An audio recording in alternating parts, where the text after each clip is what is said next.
The morning sun barely crested the horizon when Eleanor Whitman heard the familiar sound of her youngest sister crying through the thin walls of their cramped boarding house room. It wasn't the first time Violet had woken up hungry, and Eleanor knew it wouldn't be the last. She pulled her worn shawl tighter around her shoulders and glanced at the single dress hanging on the nail driven into the wall, the only decent piece of clothing the three Whitman sisters owned between them. Before we jump back in, tell us where you're tuning in from, and if this story touches you, make sure you're subscribed because tomorrow I've saved something extra special for you. Today was Violet's turn to wear it. Eleanor had been keeping track of a piece of torn paper hidden beneath their shared mattress. Monday, Eleanor wore it to her job at the textile mill. Tuesday, middle sister Beatrice had worn it to her position at the general store. Wednesday, back to Eleanor for her second job cleaning the banker's house. Thursday, Violet's turn to attend the church social where she helped serve meals to families even poorer than their own. The dress was of faded blue cotton with small white flowers, purchased 2 years ago when their father died and they needed something appropriate for the funeral. It had been their mother's best dress before consumption took her the following winter, leaving 3 girls aged 22, 19, and 16 to fend for themselves in the unforgiving frontier town of Cedar Creek, Montana. Eleanor pressed her face against the small window, watching the prosperous families of Cedar Creek begin their day. Mrs. Montgomery swept past in a burgundy velvet coat with pearl buttons, her daughter trailing behind in a matching dress with layers of crisp petticoats. The banker's wife emerged from the hotel wearing what appeared to be an entirely new outfit, a green silk dress with intricate beadwork that probably cost more than the Whitman sisters earned in 6 months. Eleanor? Beatrice's voice was barely a whisper from the bed they all shared. Is it Thursday? Yes, Eleanor replied softly, careful not to wake Violet just yet. Church social day. Beatrice sat up slowly, her auburn hair falling in tangled waves around her shoulders. She was the beauty of the family, with striking green eyes and delicate features that drew attention wherever she went. Unfortunately, beauty didn't pay for food or rent, and the attention she received was often from men whose intentions were less than honorable. I hate this, Beatrice whispered, glancing at the dress. I hate that we have to take turns looking respectable. I hate that Violet has to pretend everything's fine while her stomach growls during the church service. I hate that you work yourself to death at 2 jobs and we still can't afford basic necessities.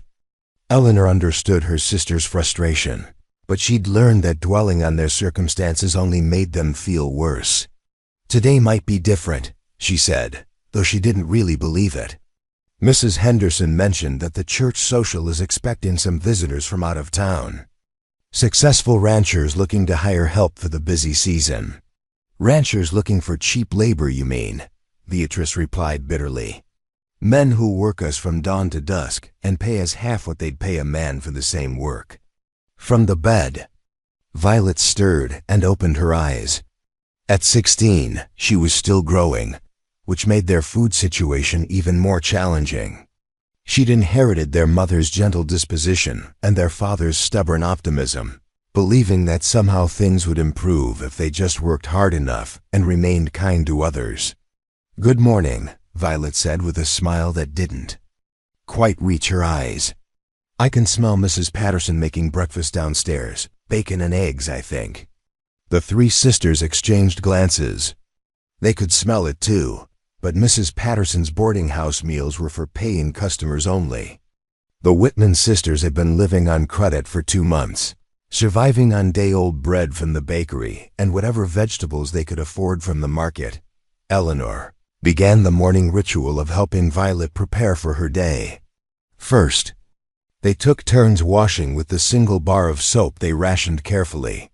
Then Eleanor braided Violet's long blonde hair into an elegant style that made her look older and more sophisticated. Finally, they helped her into the blue dress, adjusting the faded fabric to hide the places where it had been mended and remended. You look beautiful, Beatrice said, and she meant it. Despite their circumstances, all three sisters possessed a natural elegance that no amount of poverty could diminish. They held themselves with dignity, spoke with refinement learned from their mother, and treated others with kindness regardless of how they were treated in return. Violet smoothed the skirt of the dress and checked her reflection in the small mirror propped against the window. "I wish we could all go together," she said wistfully. "I wish we could all wear nice dresses and not worry about what people think." "Someday," Eleanor promised, though privately she wondered if that day would ever come. She'd been making the same promise for 2 years, and their situation seemed to grow more desperate with each passing month. After Violet left for the church, Eleanor and Beatrice began their own preparations for the day. Eleanor would spend the morning at the textile mill and the afternoon cleaning houses. Beatrice would mind the general store while Mr. Thompson attended to his other business interests. Both jobs barely paid enough to cover their portion of the boarding house rent, leaving almost nothing for food, clothing, or the medical care Beatrice needed for the persistent cough she'd developed. "Eleanor," Beatrice said as they prepared to part ways, "what if things don't get better?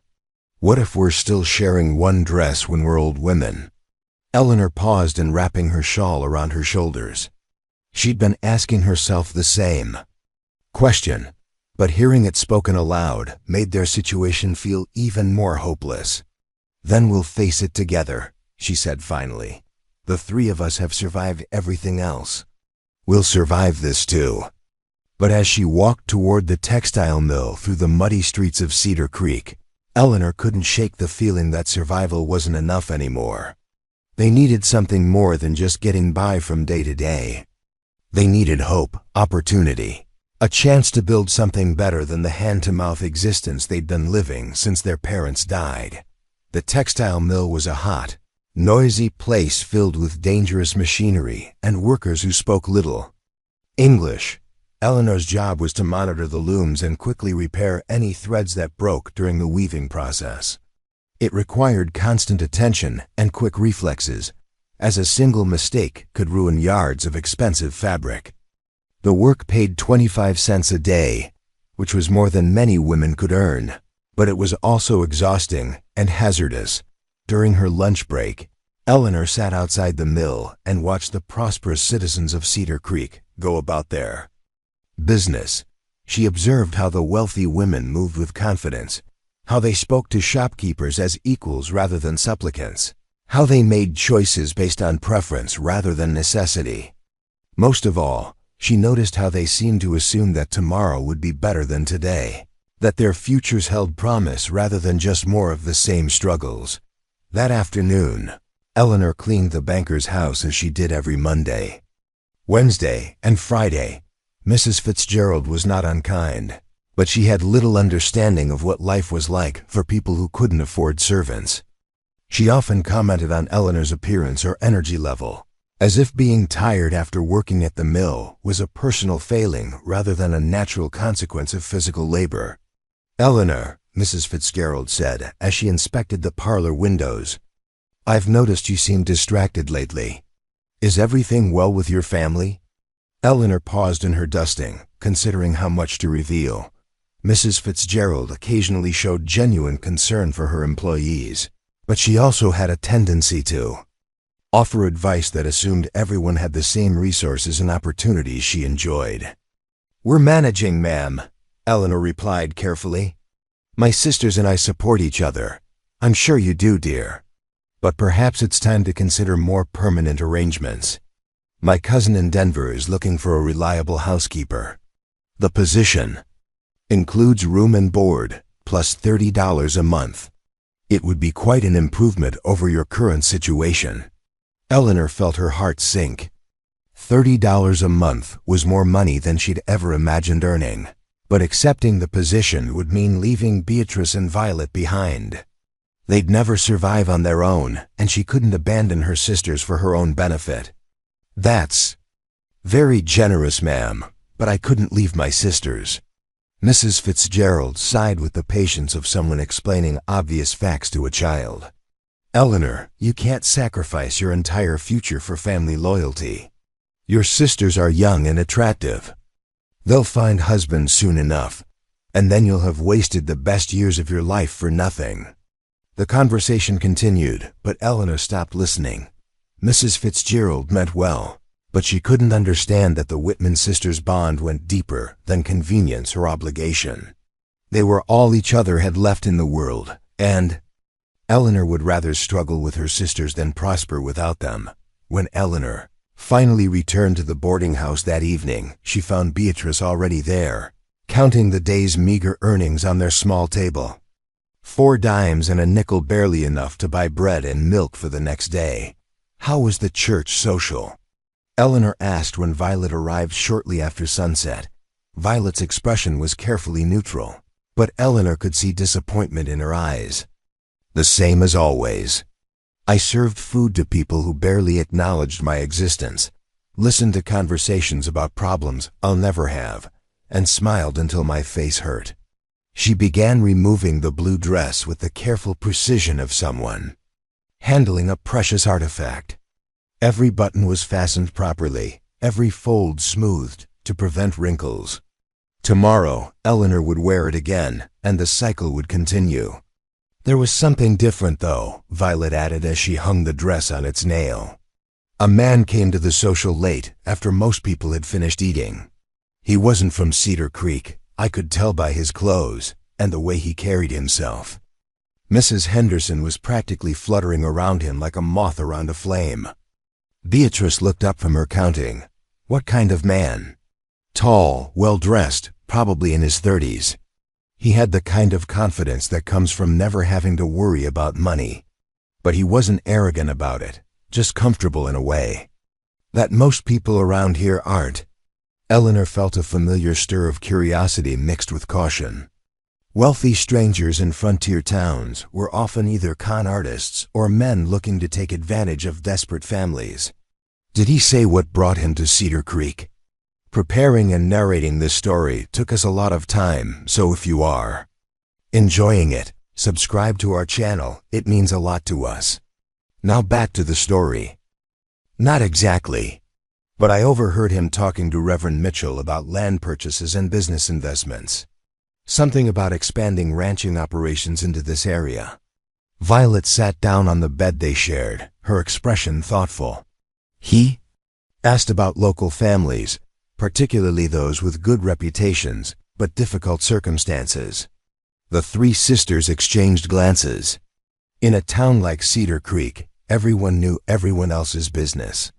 Their reputation was solid, hardworking, honest, well-educated despite their poverty, but their circumstances were equally well known.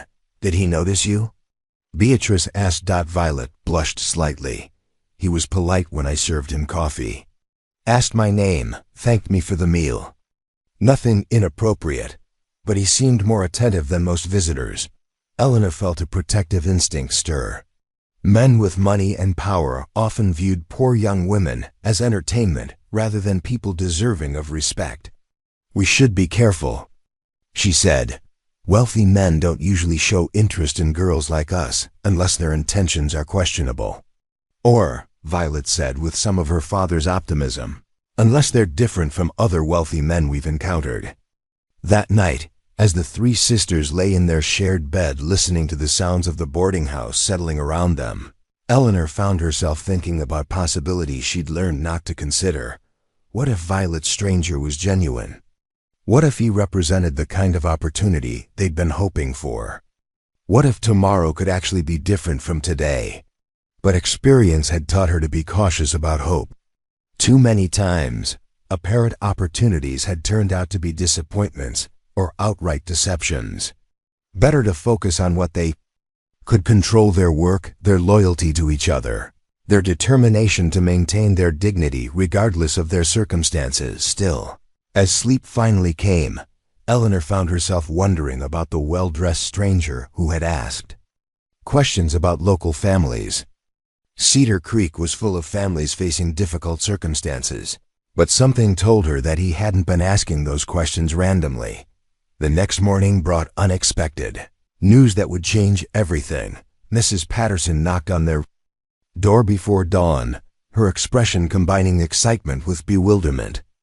"Girls," she said, slightly out of breath, "there's a gentleman downstairs asking to speak with the Whitman sisters. He says it's about employment opportunities, but he's dressed far too well to be offering ordinary work." Eleanor's stomach clenched, with a mixture of anticipation and anxiety. Employment opportunities could mean anything from legitimate work to propositions that would compromise their reputations. Did he give his name? William Morrison. He's staying at the hotel, which tells you something about his circumstances. Men who can afford hotel rooms don't usually seek out boarding house residents unless they have specific purposes in mind. Eleanor looked at her sisters, seeing her own uncertainty reflected in their faces. They could refuse to see him, but that might mean missing a genuine opportunity to improve their situation. They could meet with him, but that carried risks of its own. "We'll see him," Eleanor decided. "But we'll see him together, and we'll be careful." The three sisters dressed quickly in their best clothes, which meant Beatrice wore the blue dress, while Eleanor and Violet made do with their work clothes, cleaned and pressed as well as possible. They arranged their hair carefully and presented themselves as the respectable young women their mother had raised them to be. William Morrison was waiting in Mrs. Patterson's small parlor, hat in hand, looking around the modest room with interest, rather than disdain. He was indeed well dressed, wearing a dark suit with silver buttons and boots that had been professionally polished. But more importantly, he rose when they entered and waited for them to be seated before taking his own chair. Mark of respect that immediately set him apart from most of the men they encountered. "Miss Whitman," he said, addressing Eleanor as the eldest, "thank you for agreeing to see me.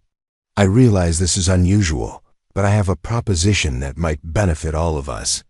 Eleanor kept her expression politely neutral. "What kind of proposition?" "Mr. Morrison? I own a large ranch about 50 miles north of here, near the Canadian border. It's a successful operation, but it's also isolated and in need of civilizing influences. I'm looking for a family to help establish a more refined atmosphere, someone to manage the household, oversee the education of local children, and provide the kind of cultural refinement that makes a place feel like home rather than just a business enterprise." Beatrice leaned forward slightly. "You're looking for housekeepers?" Morrison smiled, and the expression transformed his entire face. "I'm looking for partners in building something lasting.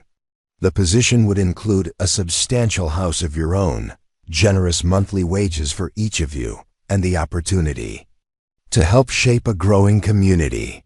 Most importantly, it would allow you to work together rather than being separated by individual employment." Eleanor felt her heart speed up, but she forced herself to remain cautious. "That sounds almost too good to be true, Mr. Morrison. In our experience, opportunities that seem perfect usually have hidden complications." "A wise perspective, Miss Whitman. You're right to be suspicious. The complications aren't hidden, they're quite obvious. The ranch is isolated, meaning you'd be far from the social life you're accustomed to here in town. The work would be demanding, requiring skills you may not have developed yet. And the weather can be harsh, particularly during winter months." He paused, studying their faces carefully. "But the opportunities are real too. You'd have security, independence, and the chance to build something meaningful. Most importantly, you'd have each other, which seems to matter greatly to your family." Violet spoke up for the first time. "How do you know about our family situation, Mr. Morrison?" "I made inquiries yesterday after the church social. I was told that the Whitman sisters are hardworking, honest, and devoted to each other despite facing difficult circumstances. Those are exactly the qualities I'm looking for." Eleanor felt a moment of panic. What exactly had people told him about their circumstances? Did he know about the shared dress, their precarious financial situation, their dependence on charity and credit? As if reading her thoughts, Morrison continued, I was also told that you've maintained your dignity and integrity, despite challenges that would have broken many families apart. That's not something money can buy, Miss Whitman. It's exactly what my ranch needs." The three sisters exchanged glances, communicating without words in the way that only family members can. Eleanor could see hope beginning to bloom in Violet's eyes, cautious interest in Beatrice's expression, and her own desperate desire to believe this opportunity was real. "What exactly would our responsibilities include?" Eleanor asked. Morrison's answer would determine whether their lives changed forever or remained trapped in the endless cycle of shared dresses and empty stomachs. As he began to speak, Eleanor felt the weight of decision settling on her shoulders, not just for herself, but for the two sisters whose futures depended on the choice she was about to make. Morrison leaned back in his chair, his expression growing more serious as he outlined the specifics of his offer. The Morrison Ranch spans 12,000 acres of prime grazing land.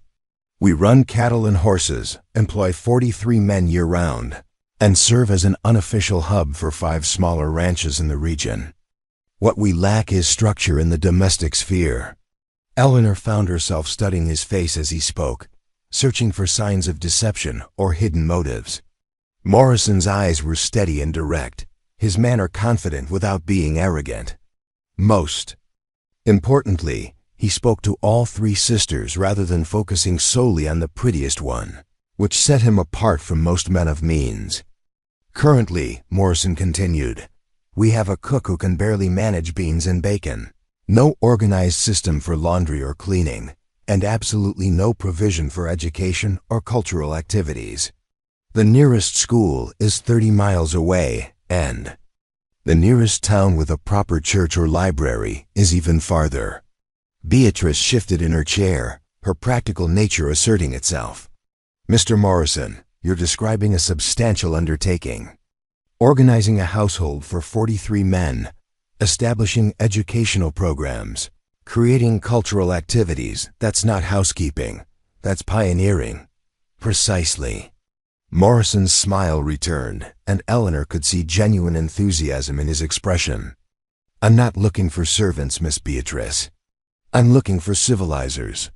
Women who can transform a rough frontier outpost into something approaching a proper community."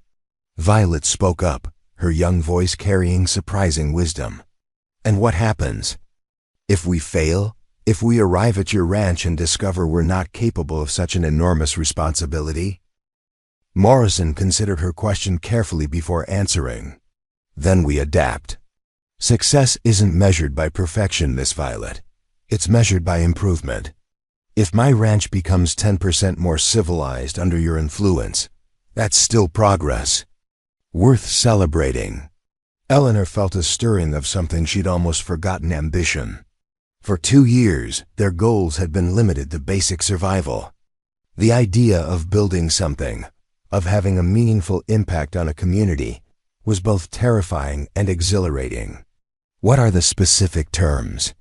she asked, forcing herself to focus on practical matters. Morrison reached into his jacket and withdrew a folded document. "Each of you would receive $50 per month, plus room and board. Your housing would be a 4-bedroom house currently under construction, designed specifically for your comfort and privacy.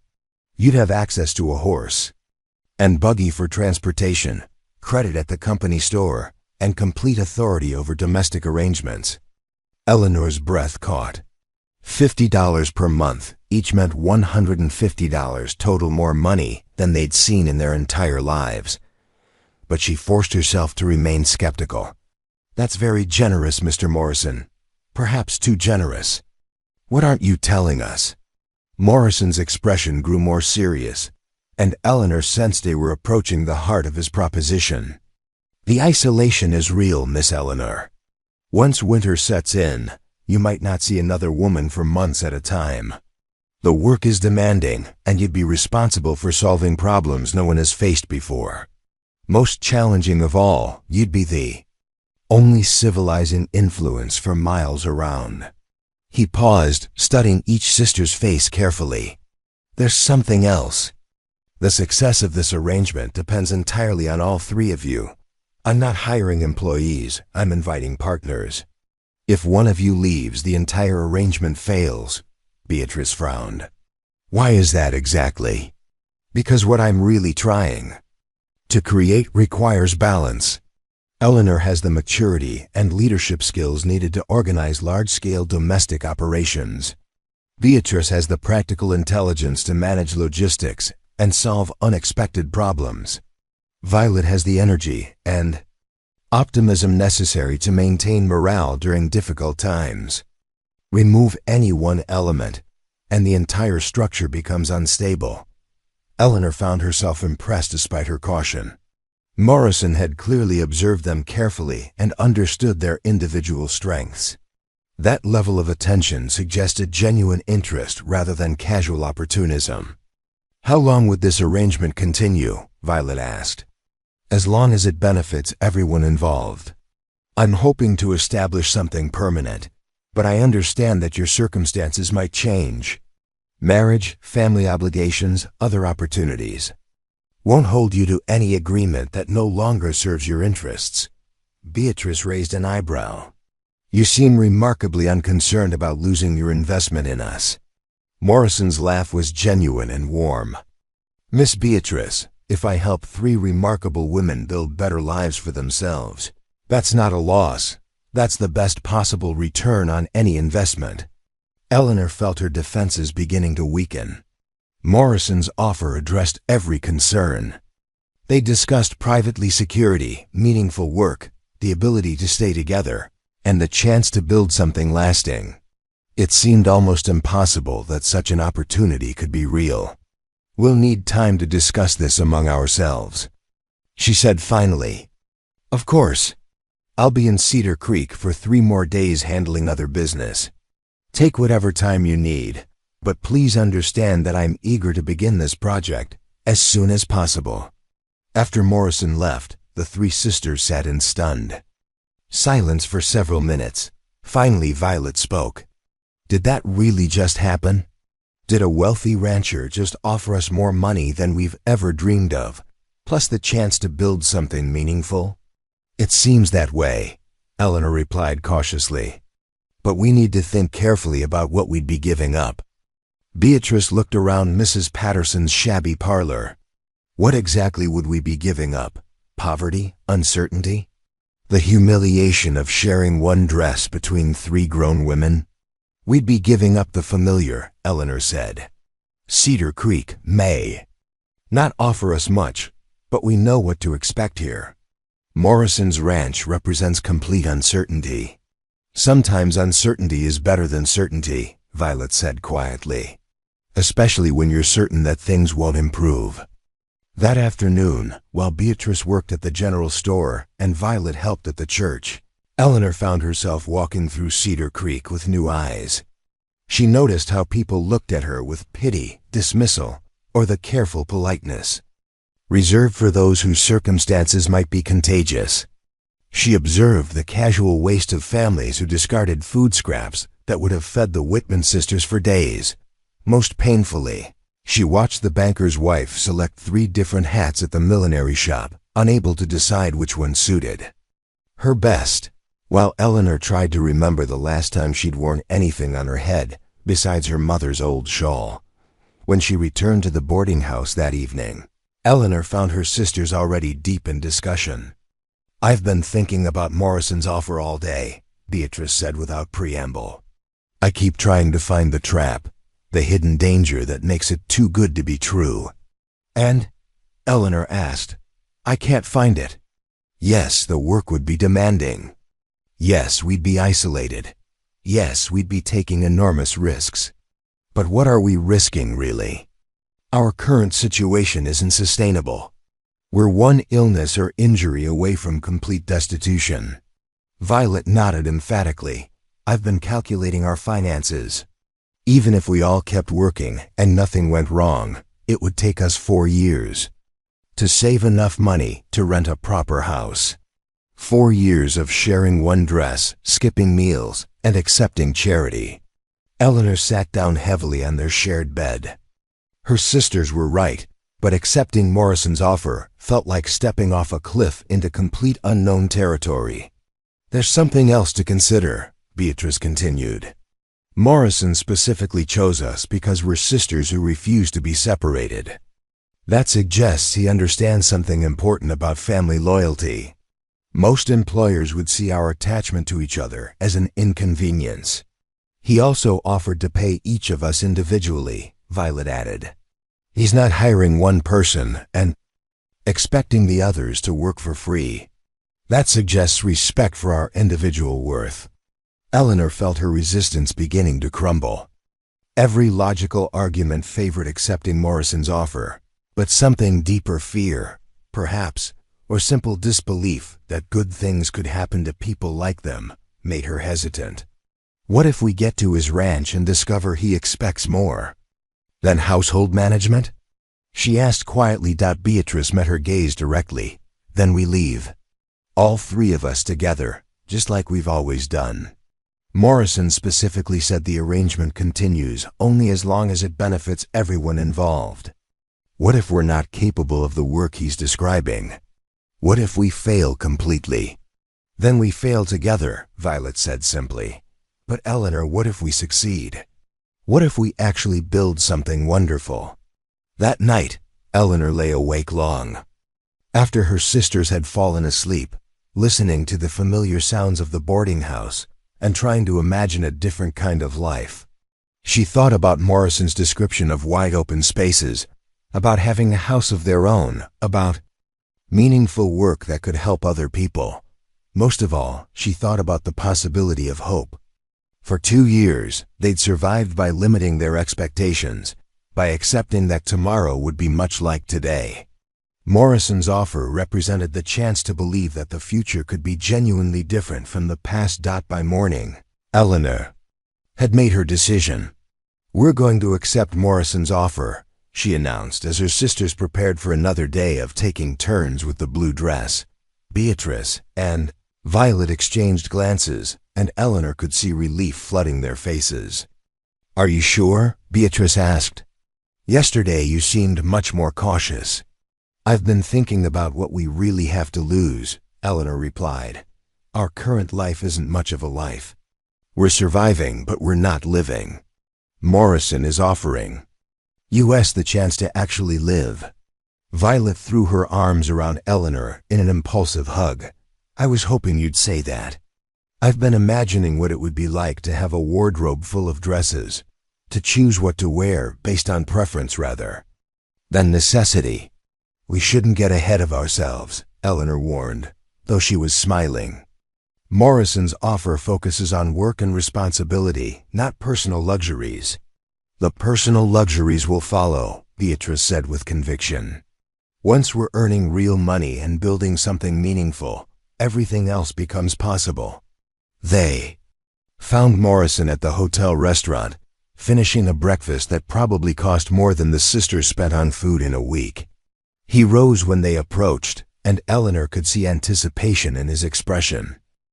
"Mr. Morrison," Eleanor said formally, "the Whitman sisters accept your offer." Morrison's smile was brilliant. "Excellent. I was hoping you'd reach that conclusion, but I wasn't certain. When can you be ready to travel? How much time do we have?" Beatrice asked. "I'm planning to leave Cedar Creek tomorrow morning. I'd prefer to have you with me, but I understand if you need more time to settle your affairs here." Eleanor looked around the restaurant at the other patrons enjoying their morning meals, at the waitress who probably earned more in tips than the Whitman sisters made in wages, at the casual abundance that surrounded them but had never included them. "We'll be ready tomorrow morning," she said. Morrison nodded approvingly. "I'll arrange for a wagon to transport your belongings. Is there anything special you'll need for the journey?" Eleanor thought about their meager possessions, a few changes of work clothes, their mother's Bible, their father's pocket watch, and the single blue dress that had represented their only connection to respectability. "We'll need traveling clothes," she said. "Something appropriate for a 50-mile journey and our first impressions at the ranch." Morrison reached into his pocket and withdrew a roll of bills. Consider this an advance on your first month's wages. Purchase whatever you need for the journey and for setting up your new life." Eleanor stared at the money he was offering, more cash than she'd ever held at one time. "Mr. Morrison, this is very generous, but—" "Miss Eleanor," Morrison interrupted gently, "successful partnerships require trust from both sides. I'm trusting you with the domestic transformation of my ranch. You need to trust me to provide the resources necessary for that transformation." Eleanor accepted the money with hands that trembled slightly. "We won't disappoint you, Mr. Morrison. I'm certain you won't. Tomorrow morning, 7 o'clock, in front of the hotel. We'll begin the journey to your new life." After Morrison left, the three sisters stood outside the hotel in stunned silence, the roll of bills feeling impossibly heavy in Eleanor's hand. "How much do you think this is?" Violet whispered. Eleanor quickly counted the bills, her eyes widening with each denomination. $200, she said faintly. "He just handed us $200. That's more than 4 months' wages for all of us combined," Beatrice calculated. "Either Morrison is extraordinarily generous, or this job is going to be more challenging than we imagined." "Probably both," Eleanor replied. "But right now, we have shopping to do." The next few hours transformed the Whitman sisters' lives in ways they'd never dared imagine. At the dress shop, they purchased traveling outfits that actually fit properly, undergarments that weren't patched and repatched, and sturdy boots designed for frontier life.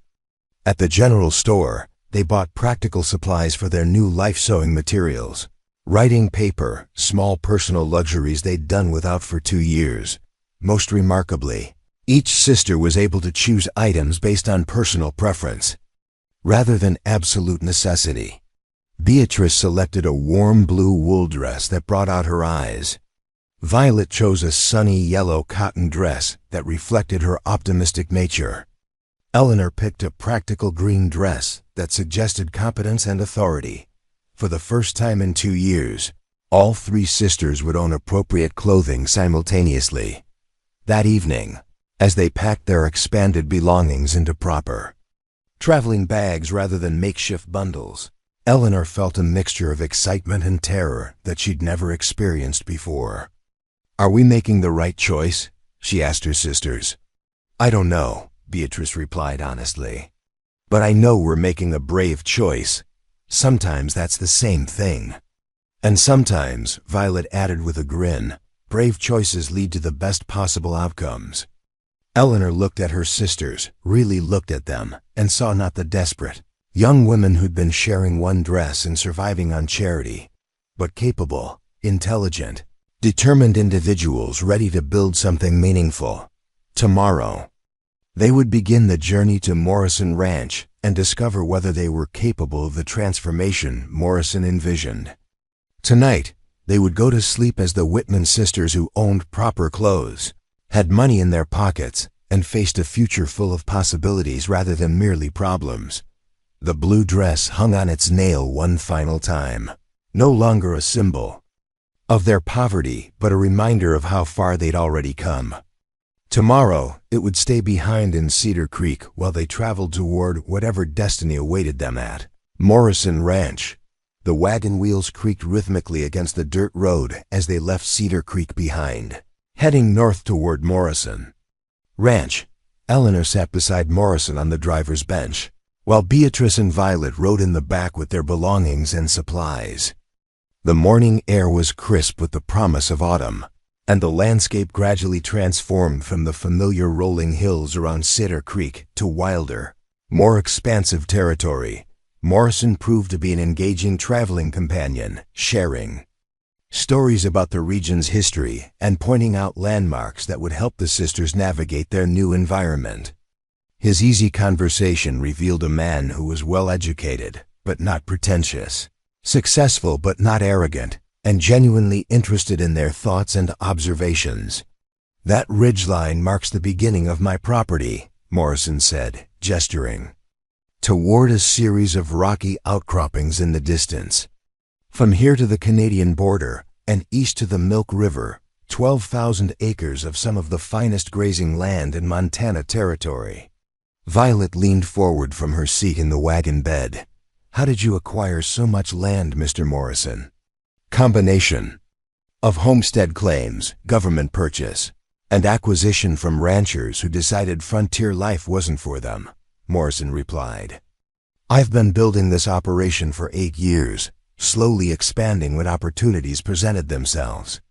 Beatrice studied the vast expanse of grassland stretching toward the horizon. It must be lonely, living in such isolation. Morrison's expression grew thoughtful. Lonely isn't quite the right word. Solitary, perhaps. But there's a difference between being alone by choice and being alone by circumstance. I chose this life because I believed I could build something meaningful here. Eleanor found herself curious about Morrison's background. His speech and manners suggested education and social position, yet he'd chosen to establish himself in one of the most remote areas of Montana Territory. Where did you originally come from, Mr. Morrison? Chicago, originally. My father was a banker, and I was expected to follow in his footsteps. I spent 3 years in that world before realizing I wanted to build something with my hands rather than manipulate numbers on ledger pages. That must have been a difficult conversation with your family, Eleanor observed. Morrison laughed ruefully. My father considered it temporary insanity. He was certain I'd return to civilization within a year, defeated and grateful for his forgiveness. That was 8 years ago, and I haven't been back to Chicago since. As the day progressed, the landscape became increasingly dramatic. Rolling grasslands gave way to more rugged terrain, with distant mountain peaks providing a majestic backdrop.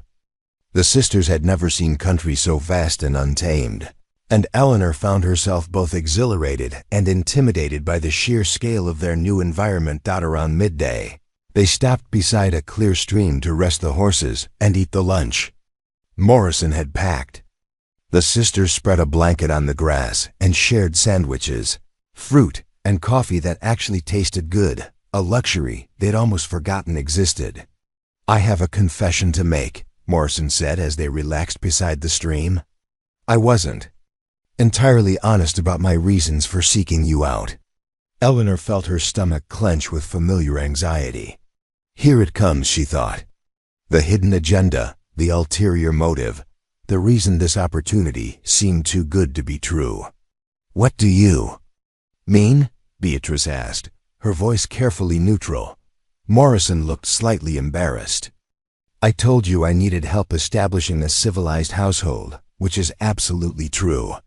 But I didn't mention that I have specific reasons for wanting to attract more families to this region. What kind of reasons? Violet asked. The territorial government is considering this area for rail development. If that happens, land values will increase dramatically, and the region could become genuinely prosperous. But railroad companies prefer to build through areas with established communities, rather than empty wilderness. Eleanor began to understand. You're trying to create a community that will attract railroad investment. Exactly. The more civilized and stable this region appears, the more likely we are to attract the kind of development that benefits everyone. Your presence would signal to other families that this area is suitable for women and children, not just rough frontier life. Beatrice frowned.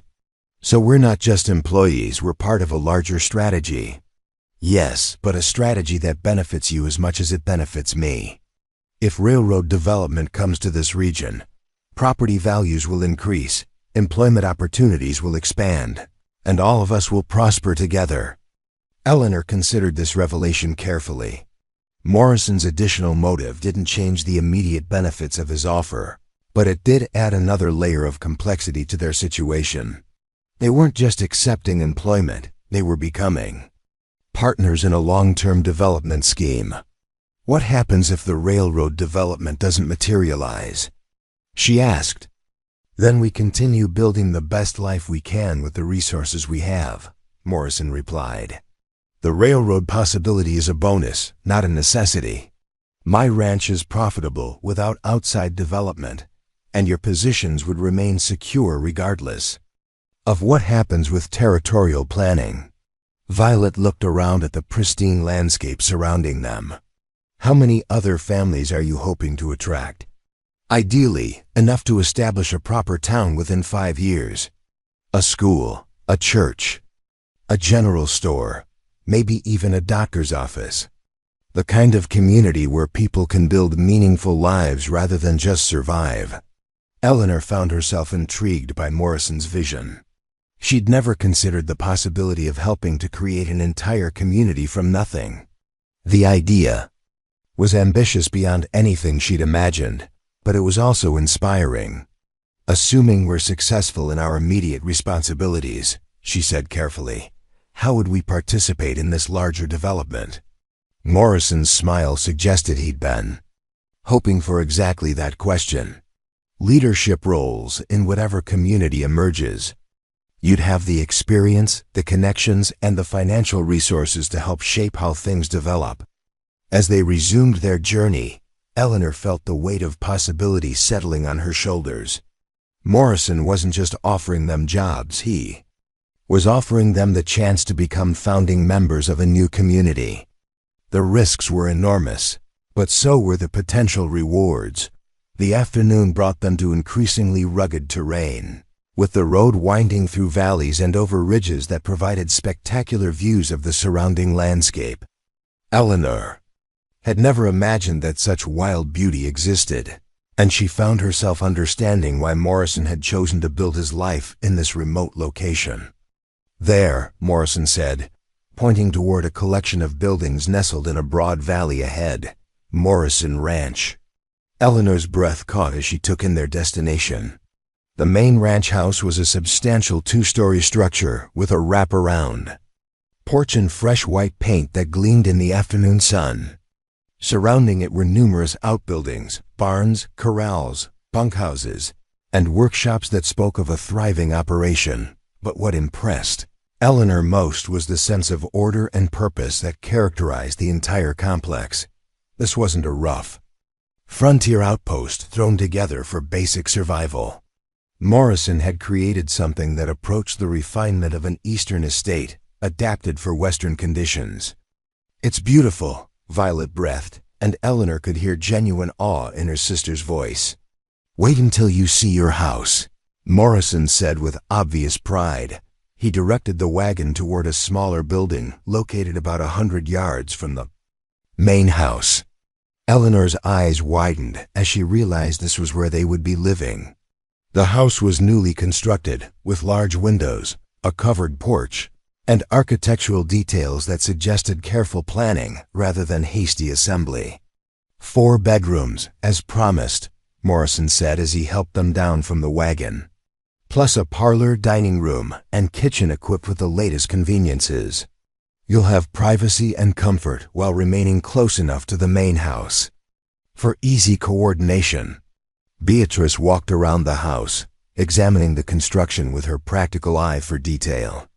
Mr. Morrison, this is far more elaborate than what we expected. You've built us a proper home, not just quarters for employees. I told you I was looking for partners, not servants, Morrison replied. Partners deserve accommodations that reflect their importance to the operation. Eleanor found herself struggling with emotions she couldn't quite identify. For 2 years they'd lived in a single room at a boarding house, sharing not just space but every aspect of their daily existence. The idea of having individual bedrooms, personal space, and domestic privacy seemed almost too luxurious to accept. Morrison led them through the house, pointing out features designed for their comfort and convenience.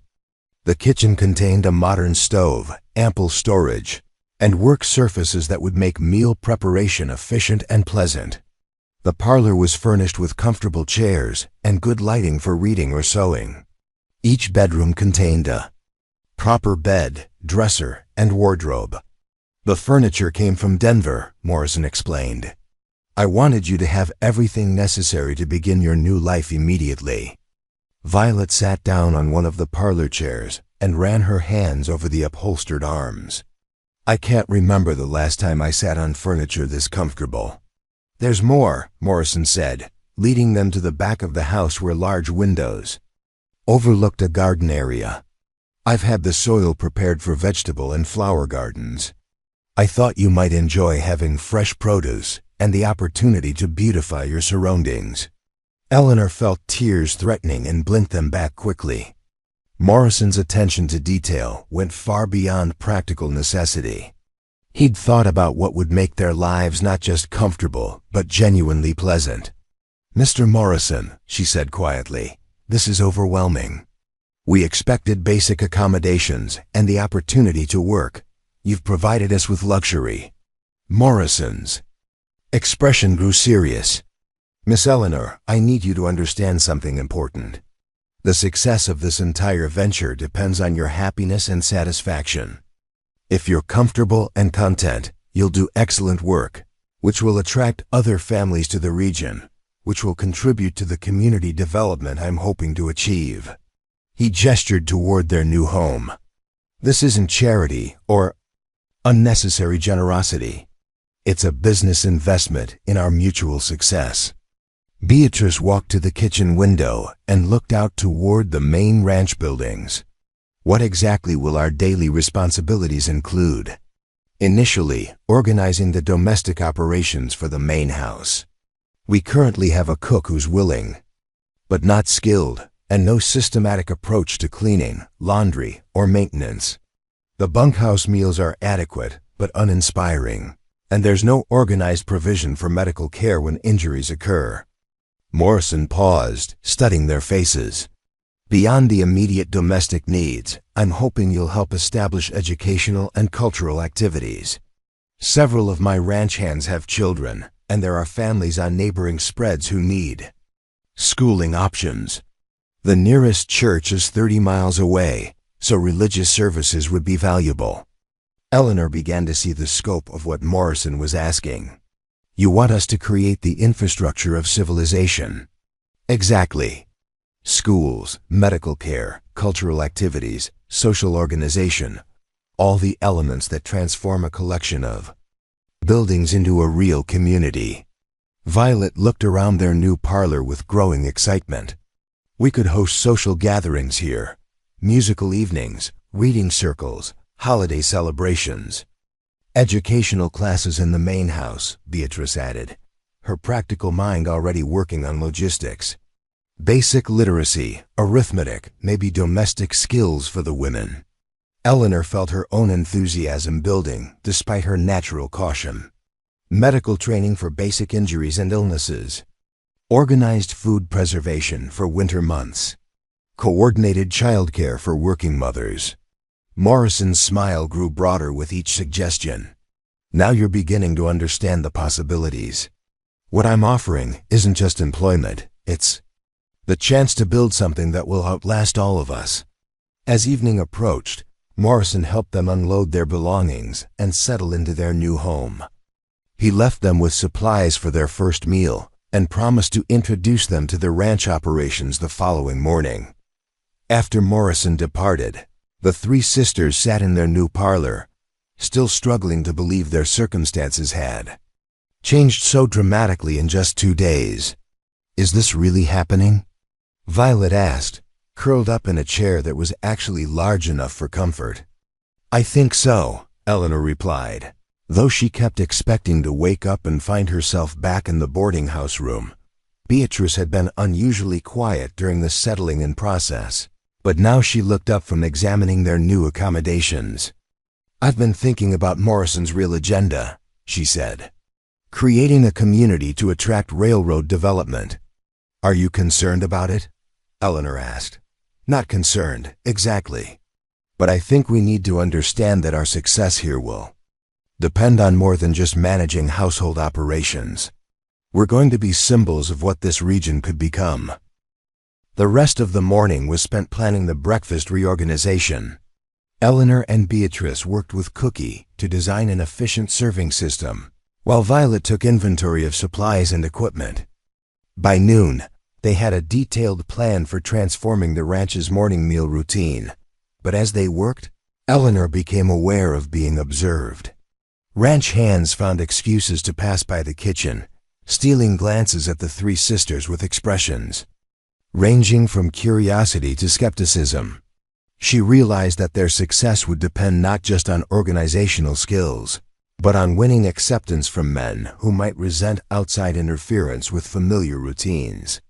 "Cookie," she said during a break in their planning, "how do you think the men will react to changes in the dining routine?" Cookie considered the question carefully. "Depends on whether the changes make things better or just different.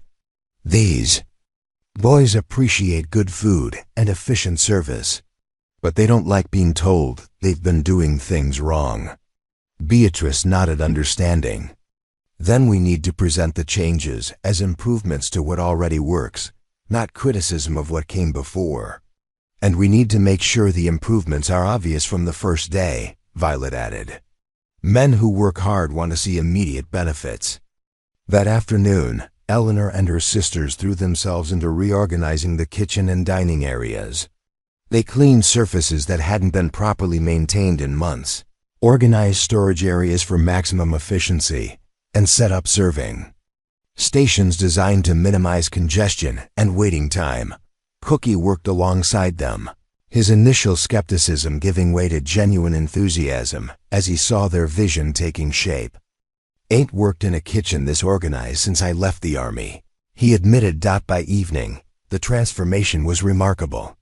The kitchen gleamed with cleanliness, supplies were logically organized, and the dining area was arranged for efficient service. Eleanor felt exhausted but satisfied as she surveyed their day's work. Morrison appeared as they were making final preparations for the next morning's breakfast test. "This is incredible," he said, walking through the reorganized facilities. "It looks like a completely different operation." "The real test comes tomorrow morning," Eleanor cautioned. "We need to see how the system works under actual conditions." "And how the men react to the changes," Beatrice added. "Efficiency doesn't matter if it creates resentment." Morrison's confidence was obvious. The men want good food served efficiently. If you can provide that, you'll have their complete support. That evening, the three sisters returned to their own house feeling both accomplished and nervous. They'd made dramatic improvements to the ranch's domestic operations, but tomorrow would reveal whether their theoretical solutions worked in practice. "I keep thinking about breakfast," Violet confessed as they sat in their parlor after dinner. "What if the men hate the changes? What if our system creates confusion instead of efficiency?" "Then we adapt," Eleanor replied, though she shared her sister's concerns. "We observe what works and what doesn't, and we modify our approach accordingly."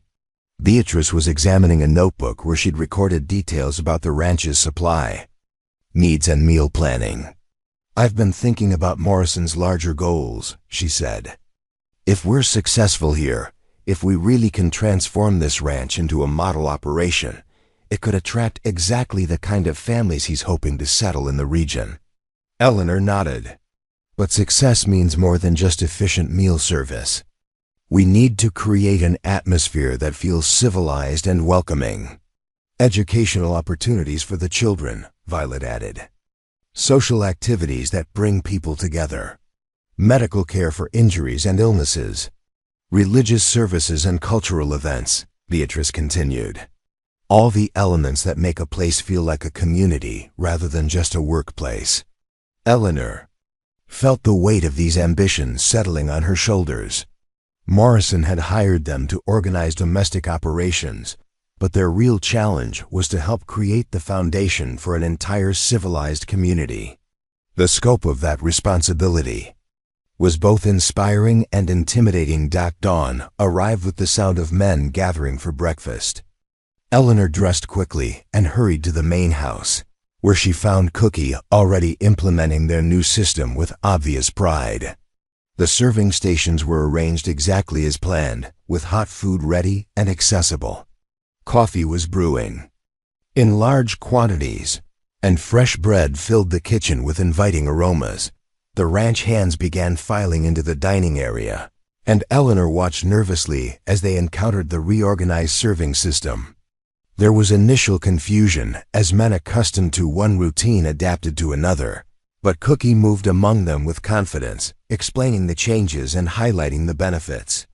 "Fresh bread every morning," he announced proudly. "Hot coffee, ready when you walk in. Eggs cooked the way you like 'em, not however they come out of the pan." Eleanor observed the men's reactions carefully. Initial skepticism gave way to appreciation as they realized the changes were designed for their benefit rather than their inconvenience. The serving line moved more quickly, the food was noticeably better, and the overall atmosphere felt more organized and welcoming. "This is excellent," said a tall ranch hand Eleanor hadn't met. "Coffee's actually hot, bread's fresh, and I got eggs that ain't burnt around the edges."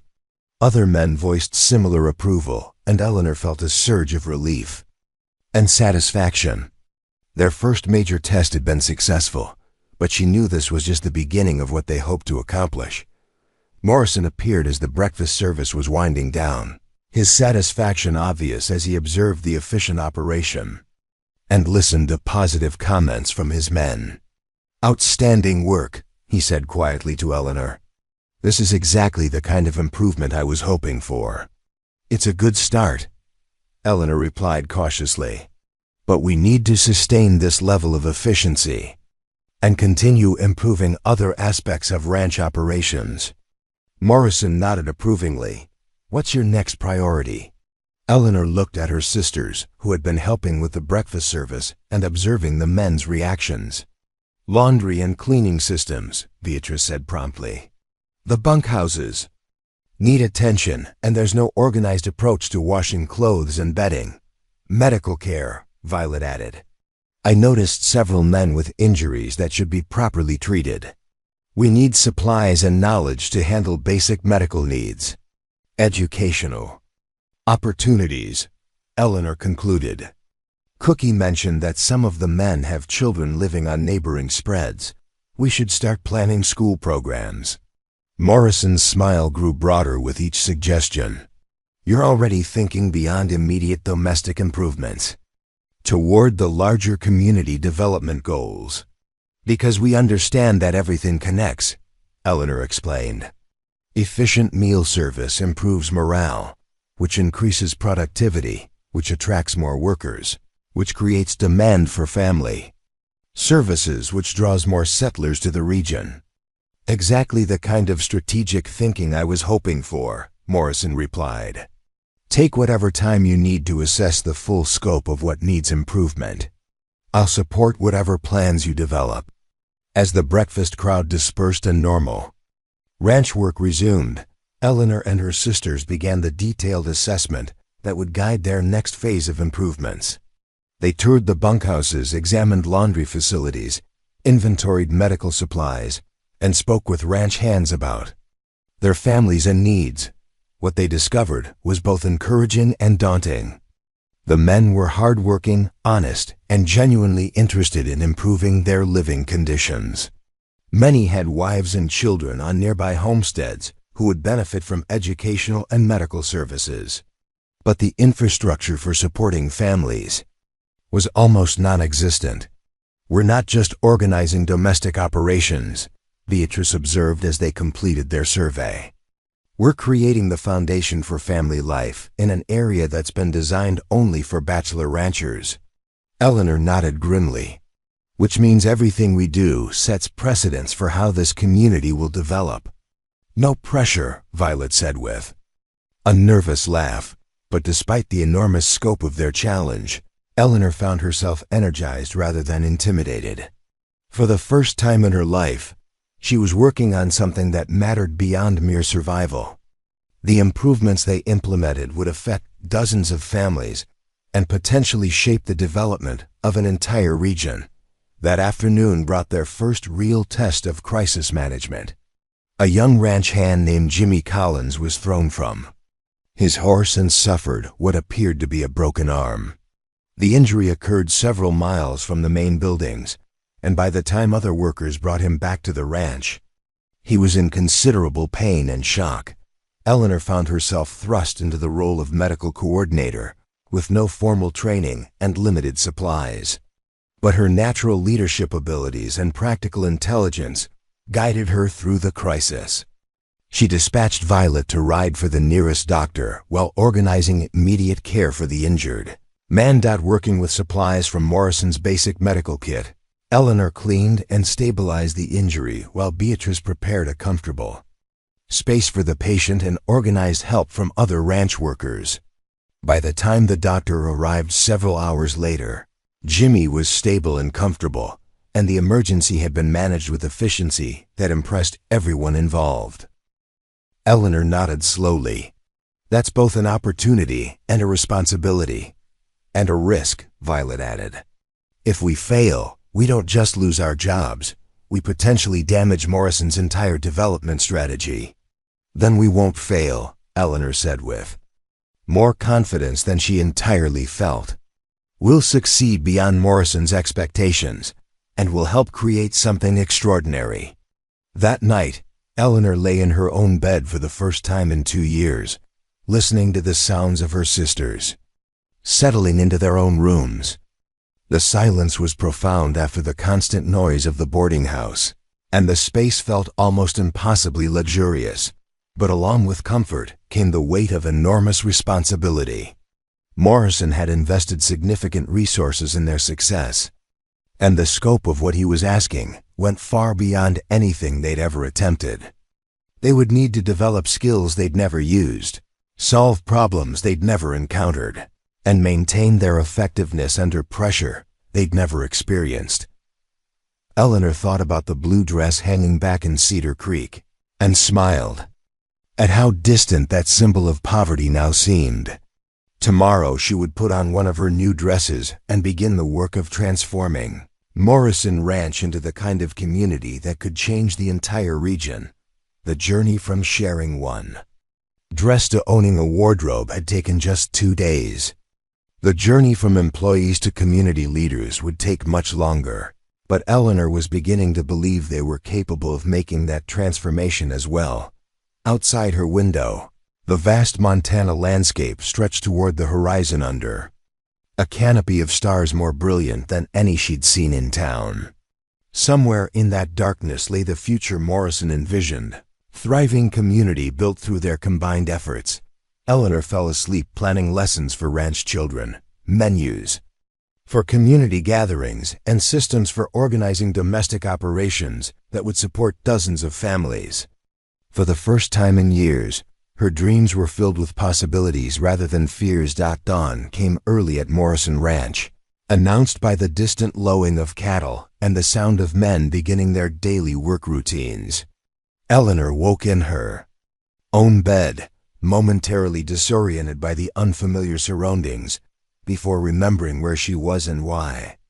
Through her bedroom window, she could see the main ranch house silhouetted against the morning sky, smoke already rising from the kitchen chimney. She dressed quickly in one of her new work dresses, a practical brown cotton with sturdy buttons, and made her way to the kitchen where she found Beatrice already preparing coffee and Violet examining the well-stocked pantry with obvious delight. "I've been taking inventory," Violet announced. Mr. Morrison wasn't exaggerating about needing help with food preparation. "There's enough raw ingredients here to feed an army, but no organization whatsoever." Beatrice held up a tin of what appeared to be coffee beans. "These have been stored next to soap powder. Everything tastes like lye." Eleanor surveyed the kitchen situation with a growing understanding of the challenge they faced. Morrison had provided excellent facilities and abundant supplies, but no systematic approach to using them effectively. The transformation from chaos to efficiency would require more than good intentions. "Where do we start?" she asked. "With the cook," Beatrice replied practically.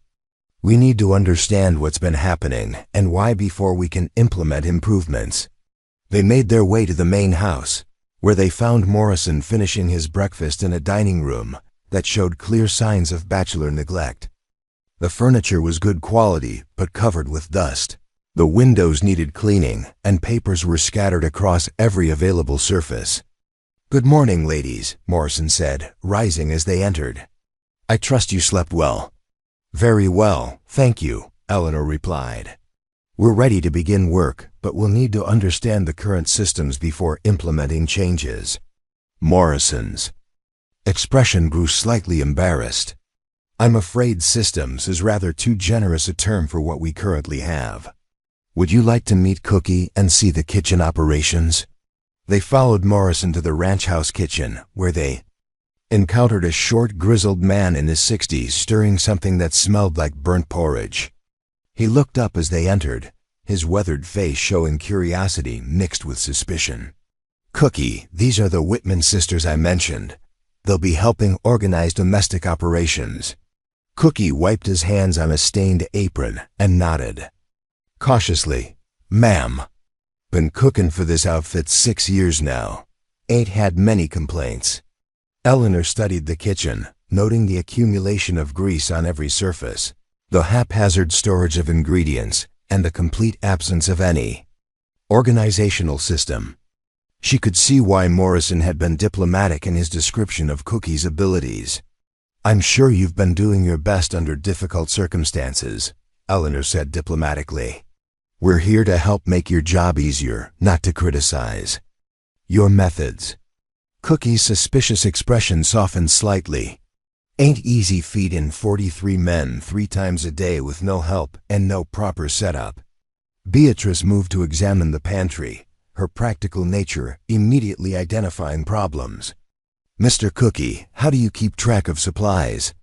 How do you know when you're running low on essentials?" Cookie scratched his grizzled chin. "When something runs out, I tell the boss and he orders more.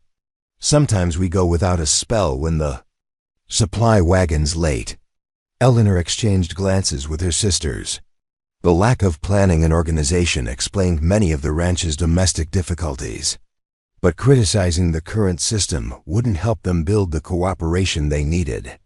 "What if we work together to create a system that prevents shortages?" Violet suggested. "Something that helps you plan meals and track supplies more efficiently?"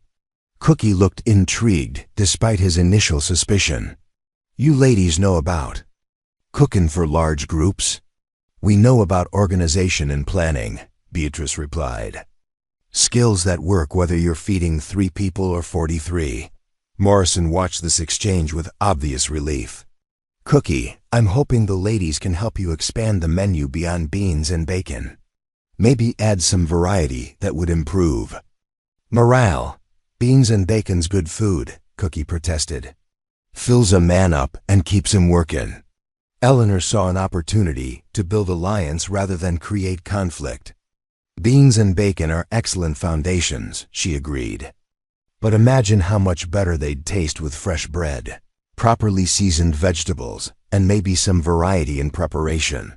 Cookie's expression grew thoughtful. "Been wanting to try some things, but ain't had time to experiment with all the daily cooking. What if we organize the daily routine so you'd have time for experimentation?" Violet asked. "What if we set up systems that made basic cooking more efficient?" Over the next hour, Eleanor and her sisters conducted a thorough assessment of the ranch's domestic operations. The problems were extensive, but not insurmountable. The kitchen lacked organization, the dining facilities needed attention, and there was no systematic approach to cleaning, laundry, or basic maintenance. But underneath the chaos, Eleanor could see the foundation for something much better. The facilities were excellent, the supplies were abundant, and Cookie showed genuine enthusiasm once he realized they were offering help rather than criticism. "Where do you want to start?" Morrison asked as they completed their initial survey. Eleanor looked at her sisters, seeing her own determination reflected in their faces. "With immediate improvements that will demonstrate results quickly." "Cookie, what meal gives you the most difficulty?" "Breakfast," Cookie replied without hesitation. 43 men expecting hot food at the same time, all with different schedules and preferences. Beatrice nodded thoughtfully. "What if we created a system where some food was prepared the night before?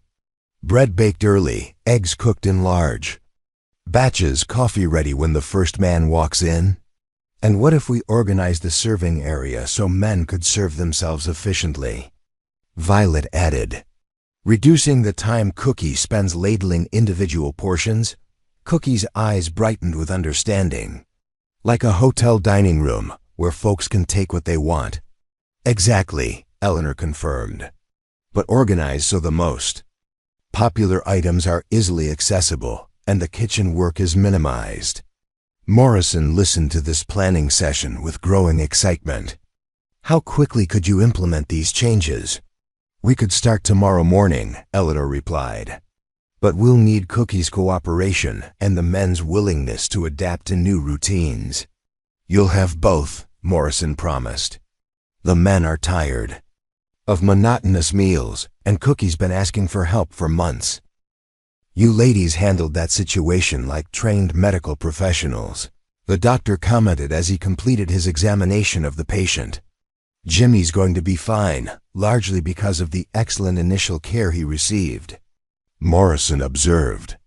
This crisis management with obvious satisfaction. This is exactly why I needed experienced women running domestic operations. Emergency situations require judgment and organizational skills that can't be improvised. Eleanor felt proud of their performance, but she also realized how much they still needed to learn.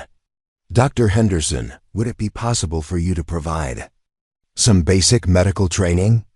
We're likely to face similar situations in the future. Dr. Henderson, a weathered man in his 50s who served scattered ranches across a 100-mile radius, looked intrigued by the suggestion. I've been hoping someone would ask that question. Basic medical training for ranch personnel could save lives and reduce the severity of injuries. We could organize regular training sessions, Beatrice suggested. Not just for us, but for other ranch workers and neighboring families. Medical education as part of the community development, Violet added enthusiastically. Training that serves immediate needs while building long-term capabilities. Morrison's expression showed growing excitement. Exactly the kind of program that would attract families to the region. Parents want to know their children will have access to medical care. Dr. Henderson nodded approvingly. I could provide training twice a month when I'm in this area anyway. Basic emergency care, disease prevention, treatment of common injuries and illnesses. Eleanor felt another piece of their community development puzzle falling into place. We could use our house for training sessions. The parlor is large enough for small groups, and the kitchen would work for practical demonstrations. As evening approached and Jimmy Collins rested comfortably under Dr. Henderson's continued care, Eleanor reflected on how much their situation had changed in just 2 days at Morrison Ranch. They'd successfully reorganized meal service, managed a medical emergency, and begun planning educational programs that would serve the entire region. But more importantly, they'd begun to understand the full scope of what Morrison was asking them to accomplish. They weren't just employees, hired to perform specific tasks. They were pioneers helping to establish the foundation for civilized community life in frontier territory. The blue dress hanging back in Cedar Creek seemed like a relic from another lifetime. The desperate young women who had shared one dress between 3 people had been replaced by confident community leaders, planning educational programs and medical services for dozens of families. Eleanor looked at her sisters that evening as they sat in their comfortable parlor, planning the next day's improvements to ranch operations. Beatrice was organizing a comprehensive inventory of medical supplies needed for Dr. Henderson's training program. Violet was designing lesson plans for teaching basic literacy to ranch workers' children. Both showed the kind of focused determination that had carried them through 2 years of poverty, but was now directed toward building something lasting and meaningful. Tomorrow would bring new challenges and opportunities. There were bunkhouses to organize, laundry systems to establish, and educational programs to implement. But tonight, Eleanor felt the deep satisfaction of meaningful work begun well and the confidence that came from discovering capabilities she'd never known she possessed. The transformation from desperate poverty to community leadership was far from complete, but the foundation had been established. And with each successful day at Morrison Ranch, that foundation grew stronger. 3 weeks into their tenure at Morrison Ranch, the Whitman sisters had established routines that were transforming not just the domestic operations, but the entire atmosphere of the community. Eleanor stood at her kitchen window, watching the morning activity with satisfaction as ranch hands moved through their duties with notably improved morale and efficiency. The breakfast reorganization had been so successful that word had spread to neighboring ranches, and Morrison was receiving visits from other ranch owners, curious about his operational improvements. More importantly, several families had already inquired about settling in the region, drawn by reports of civilized amenities and organized community services, but success had brought unexpected complications. "Eleanor," Beatrice called from the parlor where she was organizing supplies for that afternoon's medical training session. "We have a situation developing that requires careful handling." Eleanor joined her sister, noting the serious expression that usually indicated complex problems requiring diplomatic solutions. "What kind of situation?" 3 different ranch owners have approached Morrison about hiring us away from him.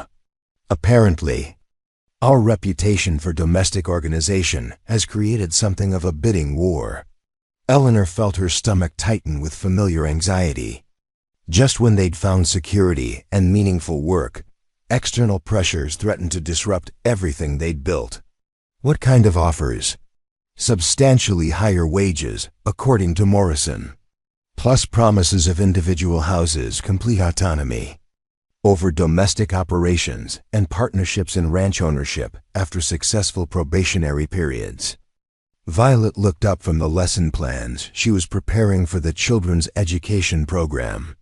"Are we actually considering these offers?" Eleanor studied her sisters' faces, trying to gauge their thoughts. The financial security represented by higher wages was tempting, but leaving Morrison Ranch would mean abandoning the community they'd begun building and the relationships they'd established. "There's more," Beatrice continued. "Morrison is concerned that losing us would damage his development plans. He's prepared to match any competing offer and provide additional incentives for us to stay." "What kind of additional incentives?" Eleanor asked. "Partnership shares in his land development venture. If railroad development materializes, we'd participate in the profits from increased property values, plus formal positions as community administrators when the town is officially established." Eleanor walked to the window, looking out at the ranch that had become their home and the landscape that represented their future. The decision they made would affect not just their personal security, but the entire community development project Morrison had envisioned. "We need to consider what we actually want," she said finally. "Higher wages and individual advancement, or the chance to build something lasting that benefits everyone." Before her sisters could respond, a commotion outside drew their attention. A large wagon was approaching the ranch, loaded with furniture and household goods. Behind it rode a family husband, wife, and 3 children, clearly traveling with all their possessions. Morrison emerged from the main house and walked toward the approaching wagon with obvious excitement. The first family had arrived, drawn by reports of the civilized community being established at Morrison Ranch. Eleanor felt her decision crystallizing as she watched Morrison greet the new arrivals. This was what they'd been working toward, attracting families who would contribute to building a real community rather than just an isolated ranch operation. "I don't want to start over somewhere else," she said quietly. "I want to finish what we've begun here." Beatrice and Violet joined her at the window, watching as ranch hands helped the new family unload their wagon while Morrison discussed housing arrangements and community services. "The other offers are tempting," Beatrice admitted, "but they're offering us roles as employees in established operations." Here, we're building something from nothing. And we're doing it together, Violet added. The other ranches want to hire us individually, which would separate us for the first time since our parents died. Eleanor nodded, feeling the rightness of their decision. Then we stay. But we negotiate with Morrison for terms that reflect our increased value and the additional responsibilities we're taking on. That afternoon brought the arrival of Dr. Henderson for the medical training session they'd organized. The Whitman sisters had transformed their parlor into a makeshift classroom, with supplies arranged for practical demonstrations and seating for 12 participants. The attendees included not just Morrison Ranch personnel but representatives from 3 neighboring ranches and the newly arrived family. Eleanor was gratified to see both men and women in attendance, indicating genuine community interest in acquiring medical skills. Today we'll focus on emergency wound care, Dr. Henderson announced, displaying a collection of bandages, antiseptics, and basic surgical tools. Most serious injuries in ranch country involve cuts, burns, or broken bones.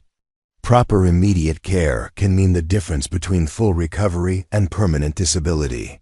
Eleanor found herself serving as Dr. Henderson's assistant, helping demonstrate techniques while the other participants practiced on volunteer patients. Her natural leadership abilities and growing medical knowledge made her an effective teacher, and she realized she was developing skills that could serve the community for years to come. During the training session, she became aware of being observed by Thomas Brennan, the husband from the newly arrived family. Brennan was a solidly built man in his 30s with intelligent eyes and calloused hands that suggested both education and practical experience. "Mrs. Whitman," Brennan said during a break in the training, "my wife and I are impressed by what you've accomplished here. We've been looking for exactly this kind of organized community for our children." Eleanor felt pleased by the recognition, but also curious about the family's background. "What brought you to this region, Mr. Brennan?" "Railroad surveying work, initially. I've been mapping potential routes through Montana Territory for the past 2 years. But Martha and I decided we wanted to establish permanent routes rather than continuing to move from one temporary assignment to another." Eleanor's interest sharpened. Brennan's railroad connection could provide valuable insight into Morrison's development plans. "Have you surveyed this particular area?" Brennan's expression grew thoughtful. "Extensively. This valley represents one of the most promising routes for connecting the northern territories with existing eastern lines. The geography is favorable.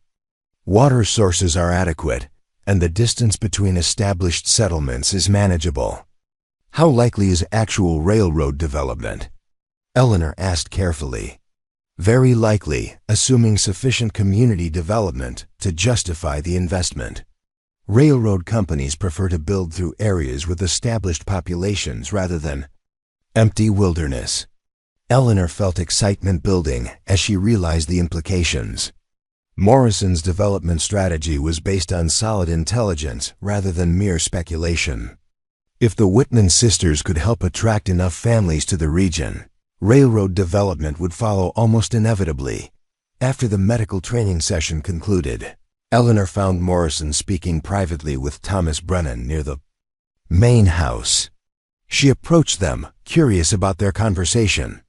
"Eleanor," Morrison said, "Thomas has been sharing some interesting information about railroad development timelines." Brennan nodded respectfully to Eleanor. "I was telling Mr. Morrison that formal surveying is scheduled to begin next spring, with construction potentially starting within 2 years if community development proceeds on schedule." "What level of community development would be required?" Eleanor asked. "At least 50 families permanently settled, plus basic infrastructure: school, church, general store, medical facilities. Essentially, evidence of a stable, growing community rather than temporary ranch operations." Eleanor felt the weight of responsibility settling on her shoulders once again. The work she and her sisters were doing wasn't just improving life at Morrison Ranch, it was potentially determining whether this entire region would participate in the westward expansion of civilization. 50 families, she repeated thoughtfully. We currently have one new family, plus the ranch workers and their dependents on neighboring spreads. Reaching 50 families would require substantial additional attractions. Morrison's expression showed his understanding of the challenge, which is why your success here is so important. Every improvement you make, every service you establish, becomes a reason for other families to settle in the region. That evening, the Whitman sisters hosted their first formal social gathering in their new home. They'd invited the Brennan family, Dr. Henderson, Cookie, and several of the senior ranch hands for dinner and an evening of conversation and entertainment. Eleanor had planned the evening carefully, wanting to demonstrate the kind of civilized social life that could flourish in frontier territory. Beatrice had prepared an elaborate meal showcasing their improved cooking capabilities, while Violet had organized musical entertainment, featuring songs and stories that highlighted both traditional and frontier themes. The gathering was a notable success. Martha Brennan, a well-educated woman in her late 20s, proved to be an excellent conversationalist with strong opinions about education and community development. Her children aged 8, 10, and 12 were well-behaved and eager to learn about their new environment. Dr. Henderson shared stories about medical practice in frontier conditions, while Cookie demonstrated his newfound enthusiasm for experimental cooking. The ranch hands, initially shy about participating in formal social activities, gradually relaxed and contributed their own stories and observations, but the most significant development was the natural emergence of planning discussions about community expansion. Without formal organization, the evening's conversation turned toward practical questions about attracting additional families and establishing necessary infrastructure. We need a school building, Martha Brennan observed. Parents won't relocate their families to areas without educational opportunities for their children. And a proper church, added Jake Morrison, one of the senior ranch hands. My wife's been asking about religious services ever since we heard about the community development plans. Violet leaned forward enthusiastically. We could start with informal classes in our parlor, but you're right about needing a dedicated building. How would we organize construction? Community effort, Morrison replied. Everyone contributes labor, materials, or funding according to their capabilities. The railroad surveyors would see evidence of organized cooperation, which strengthens the case for development investment. Eleanor found herself sketching preliminary plans on paper as the conversation progressed. A school building that could also serve as a community meeting space and church facility. Housing sites laid out to encourage neighborhood development. Commercial space designated for eventual general store and medical office. This is exactly what we need, Thomas Brennan said, examining Eleanor's sketches. Evidence of systematic planning rather than random settlement. Railroad companies want to see communities that will grow in organized, sustainable ways. Dr. Henderson studied the medical facility plans with obvious interest. I could establish a permanent office here if the community grows large enough to support full-time medical practice. Currently, I travel a circuit that covers 200 miles and takes 3 weeks to complete. Eleanor felt the vision solidifying as the evening progressed. They weren't just attracting individual families, they were creating the foundation for sustainable community growth that would benefit everyone involved. But the conversation also revealed challenges they hadn't fully considered. Attracting 50 families would require housing, employment opportunities, and services they weren't yet equipped to provide. The timeline for railroad development was aggressive, requiring community establishment within 18 months to influence surveying decisions. We need a systematic approach to family recruitment, Eleanor concluded. Not just waiting for people to hear about us accidentally, but actively seeking families who would contribute to community development. Morrison nodded approvingly. I've been thinking along similar lines. What if we created formal informational materials about the community we're building? Something that could be distributed in established settlements to attract the right kind of families? Martha Brennan looked thoughtful. My sister lives in Denver and maintains correspondence with families throughout the territory. Many are looking for opportunities to establish themselves in growing communities rather than overcrowded urban areas. And I encounter families during my medical circuit, Dr. Henderson added. People who are interested in frontier opportunities but concerned about isolation and lack of services. Eleanor felt excitement building as she realized they had the beginning of a recruitment network. We could create a systematic approach to community development rather than relying on chance encounters. The evening concluded with concrete plans for immediate action. Morrison would draft promotional materials describing the community development project. Martha Brennan would write to her sister and other contacts about opportunities for family settlement. Dr. Henderson would discuss the community with families he encountered during his medical rounds. Most importantly, the Whitman sisters would expand their organizational efforts to include systematic planning for community growth, rather than just ranch operations. As their guests departed, Eleanor reflected on how dramatically their responsibilities had expanded since arriving at Morrison Ranch. They'd begun as domestic employees hired to organize household operations. They'd evolved into community leaders planning the establishment of an entire town. Are we taking on too much? Violet asked as they cleaned up after the evening's gathering. Eleanor considered the question carefully. The scope of their current undertaking was enormous, with risks and responsibilities they'd never imagined facing. But the alternative, accepting individual employment, offers that would separate them and abandon the community they'd begun building, felt like a betrayal of everything they'd worked toward. We're taking on exactly what we're capable of handling, she replied with more confidence than she entirely felt. And we're doing it together, which gives us strength none of us would have individually. Beatrice finished arranging the parlor furniture and joined her sisters at the window, looking out at the ranch that had become their home and their life's work. I keep thinking about the blue dress, she said quietly. Eleanor knew exactly what her sister meant. The shared dress had represented their poverty and desperation, but it had also represented their determination to maintain dignity and support each other regardless of circumstances. Now they faced challenges that were more complex, but fundamentally similar situations requiring cooperation, determination, and the ability to make sacrifices for long-term benefits. The dress taught us that we could survive anything as long as we stayed together, Eleanor replied. Building this community is just a larger version of the same principle. Over the following days, the Whitman sisters threw themselves into community development planning with the same energy they'd applied to domestic organization. Eleanor coordinated with Morrison on promotional materials and site planning.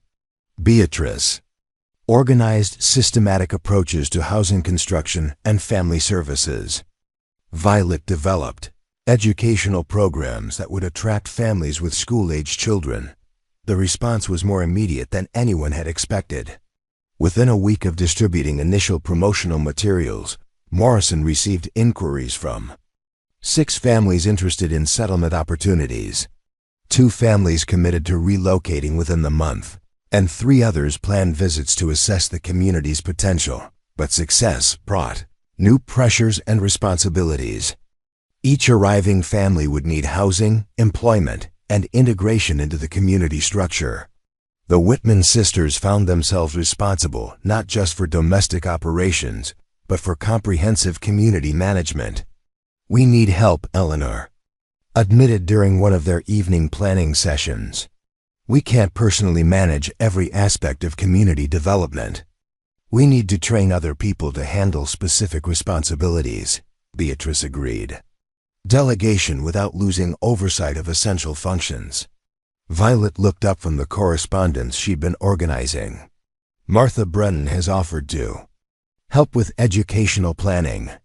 Cookie wants to train an assistant to handle routine cooking, so he can focus on menu development.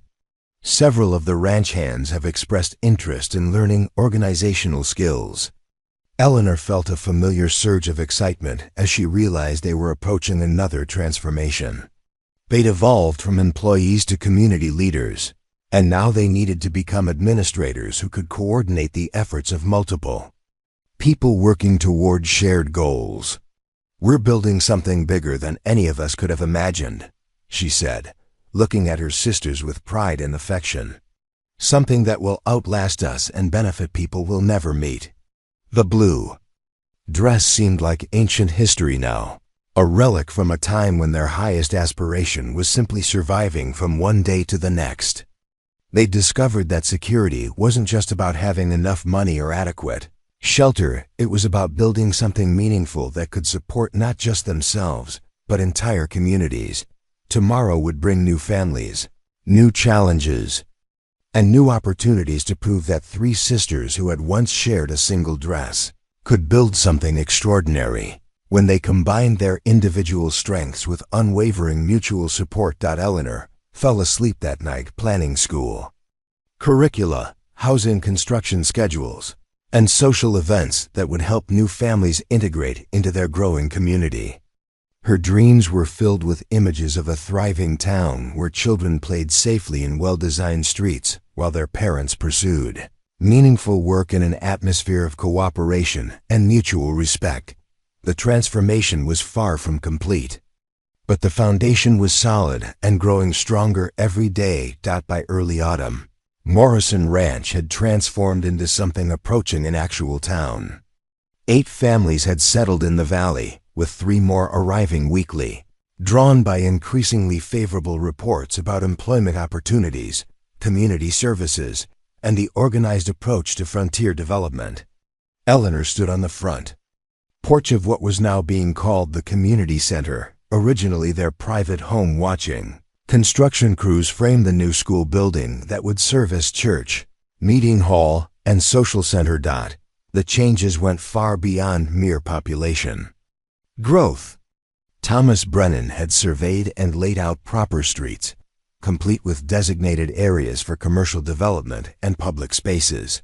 Dr. Henderson had established a permanent medical office in a building constructed specifically for healthcare services.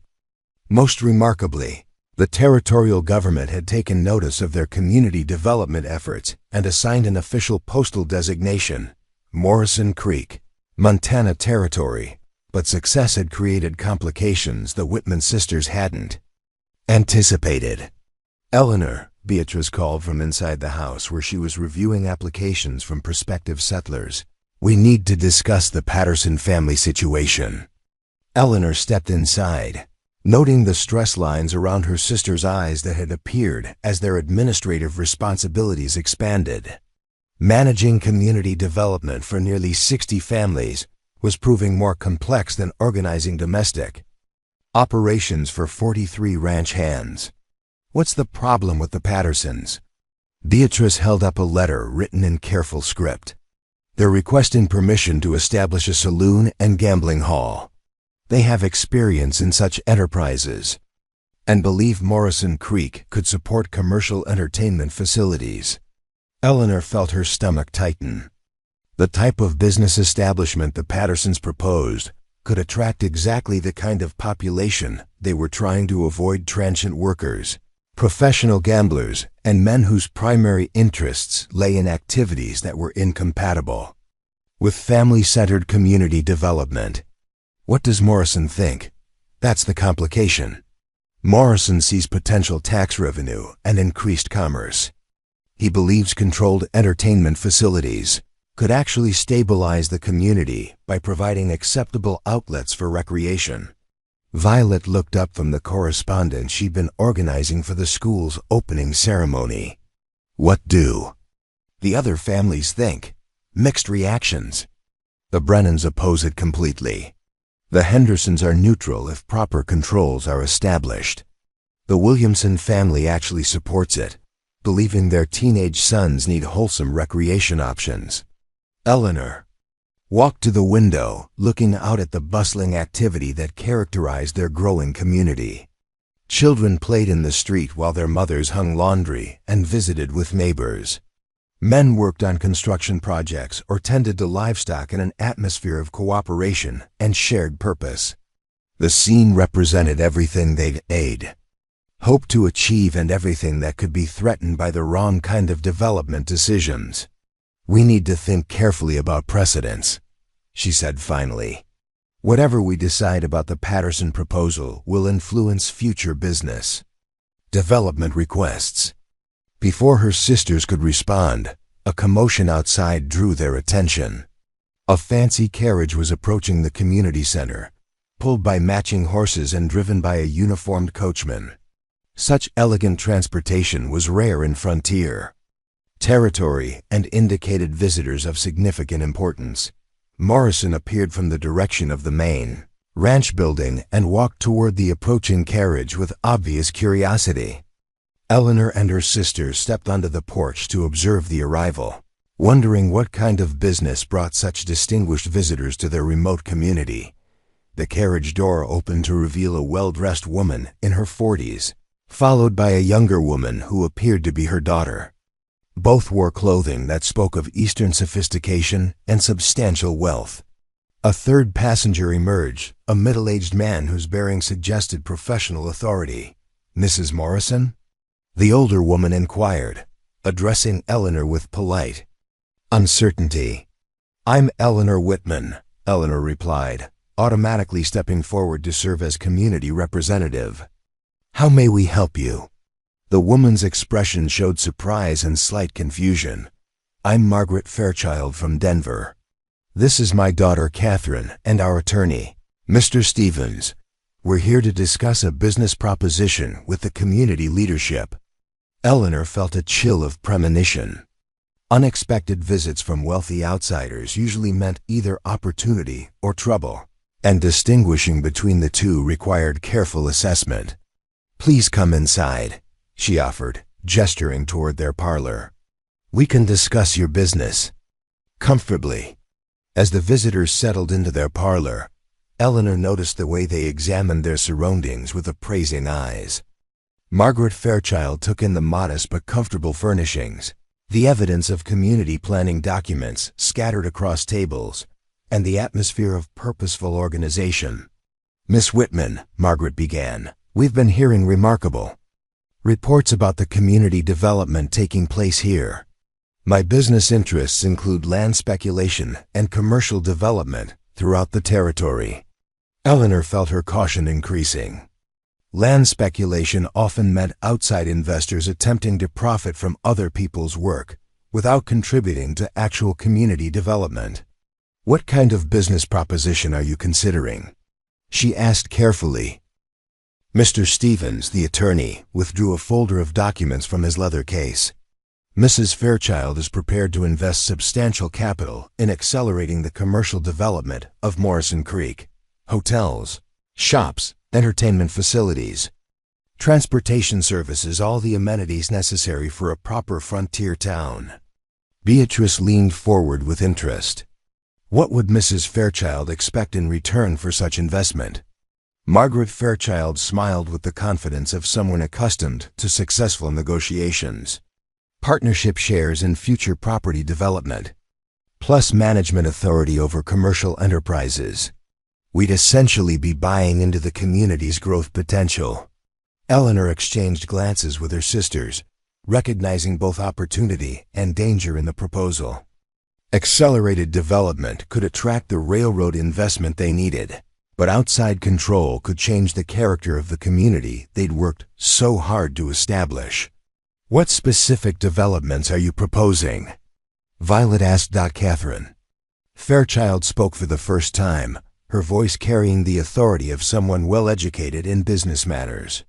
"A proper hotel with dining facilities, retail establishments for essential goods and services, and entertainment venues that would attract visitors from surrounding areas." "Entertainment venues?" Eleanor repeated, thinking about the Patterson family saloon proposal. "Nothing inappropriate for family communities," Margaret assured her. "Theater performances, musical events, social dancing, literary societies, the kind of cultural activities that distinguish civilization from mere frontier existence. Eleanor found herself intrigued, despite her caution. The cultural activities. Margaret described aligned perfectly with their community development goals. But the business arrangement being proposed would fundamentally change the power structure they'd established. Morrison appeared in the parlor doorway, having been invited by Beatrice to join the discussion. "Mrs. Fairchild, I understand you're interested in commercial development opportunities." Margaret turned her attention to Morrison with obvious relief at finding a male authority figure. "Mr. Morrison, we're prepared to invest $50,000 in accelerating Morrison Creek's development. The return on investment would be substantial for everyone involved." Eleanor saw Morrison's eyes widen at the mention of such a large sum. $50,000 represented more capital than their entire community had access to, and could indeed accelerate development by several years. What would be the terms of such an investment? Morrison asked. Mr. Stevens opened his folder and began outlining a complex partnership arrangement that would give the Fairchild interests controlling shares in future commercial development, plus management authority over business licensing and property development decisions. As Eleanor listened to the proposal, she realized they were facing their first major test of community independence. Accepting the Fairchild investment would provide resources they desperately needed, but would also transfer control of their community's future to outside interests whose priorities might not align with their own. "We'll need time to discuss this proposal with the other community members," Eleanor said when the presentation concluded. Margaret Fairchild's expression showed mild impatience. "Miss Whitman, business opportunities like this require prompt decisions. Other communities are competing for investment capital, and delays often mean lost opportunities." Eleanor felt the familiar pressure of being forced into premature decisions, but her experience with desperate circumstances had taught her the importance of careful consideration. "Mrs. Fairchild, we appreciate your interest in our community, but any decision of this magnitude requires consultation with all the families who have invested their lives in Morrison Creek's development."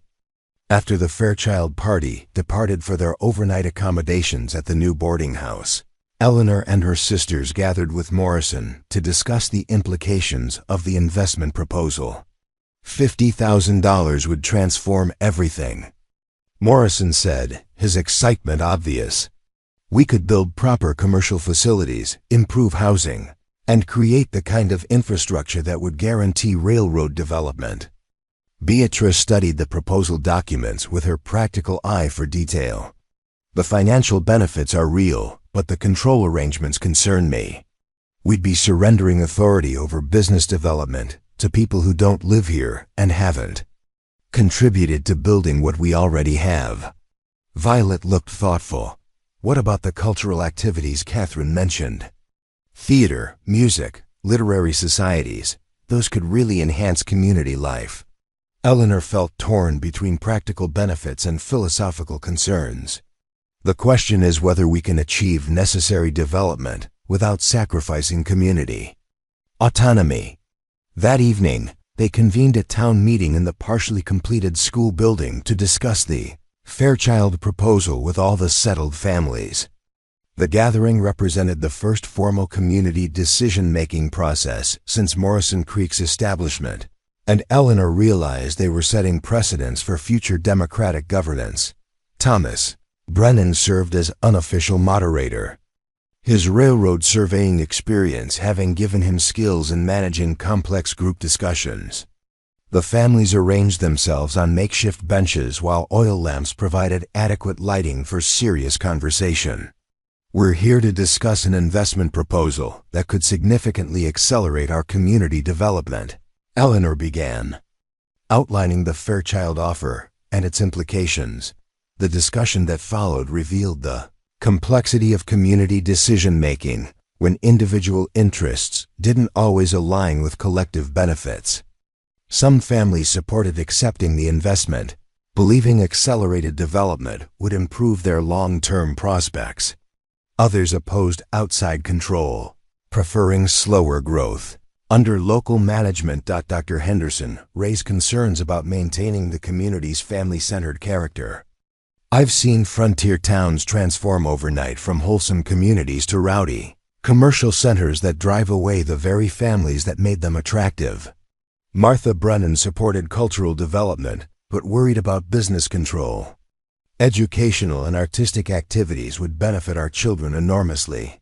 But surrendering management authority could change our community's character in ways we might regret.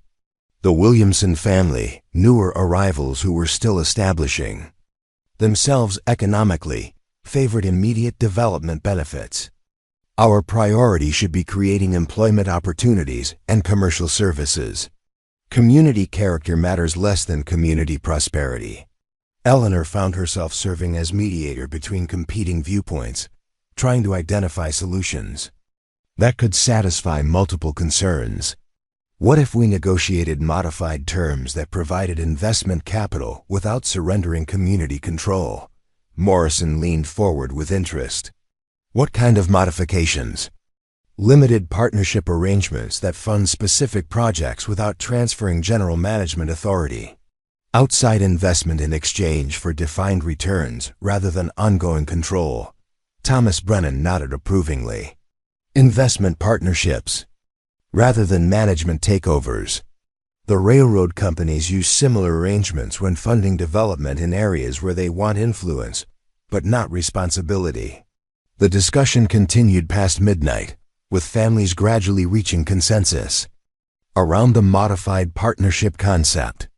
They would counter-propose limited investment arrangements that funded specific development projects, while maintaining community control over business licensing and general planning decisions. Eleanor felt proud of the democratic process they'd managed, but also exhausted by the complexity of balancing multiple perspectives and interests. Community leadership was proving more challenging than domestic organization, requiring diplomatic skills she was still developing. The following morning brought the Patterson family's second request for saloon licensing, complicated now by the Fairchild investment discussions.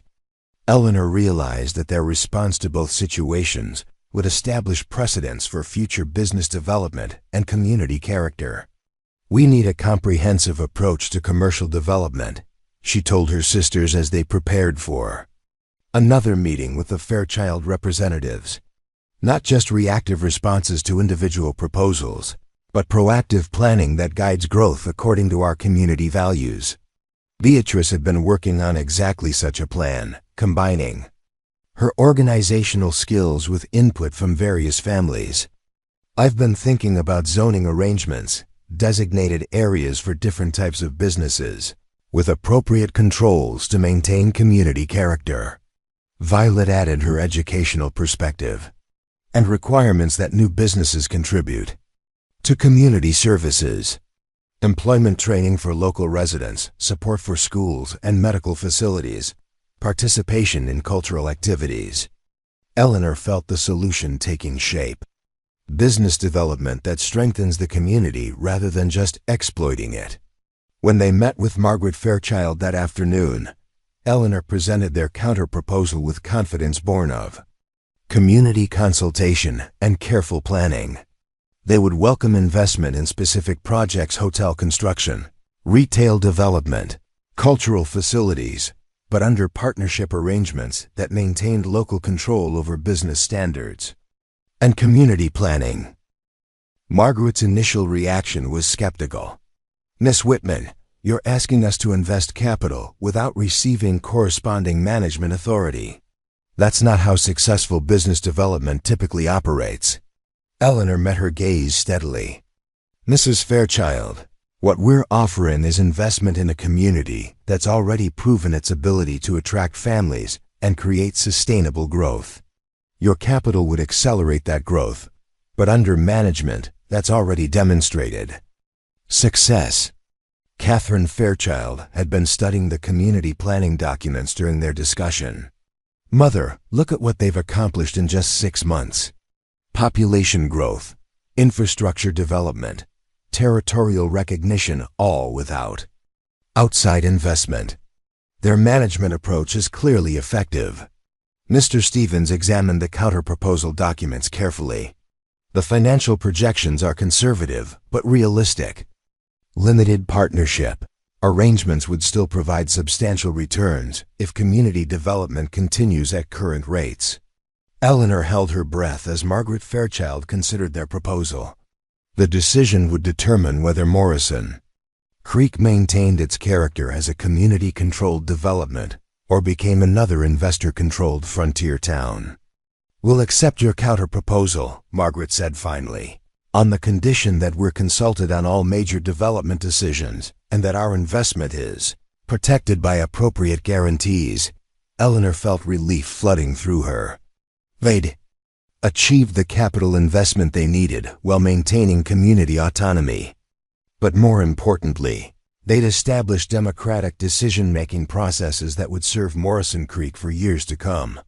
Over the following weeks, the Fairchild investment accelerated community development dramatically. Construction crews arrived to build the hotel and retail establishments. Cultural programs began attracting visitors from surrounding areas. Most significantly, word of Morrison Creek's successful development reached territorial officials responsible for railroad planning. The territorial legislature has formally designated Morrison Creek as a planned railroad depot, Thomas Brennan announced during a community meeting in October.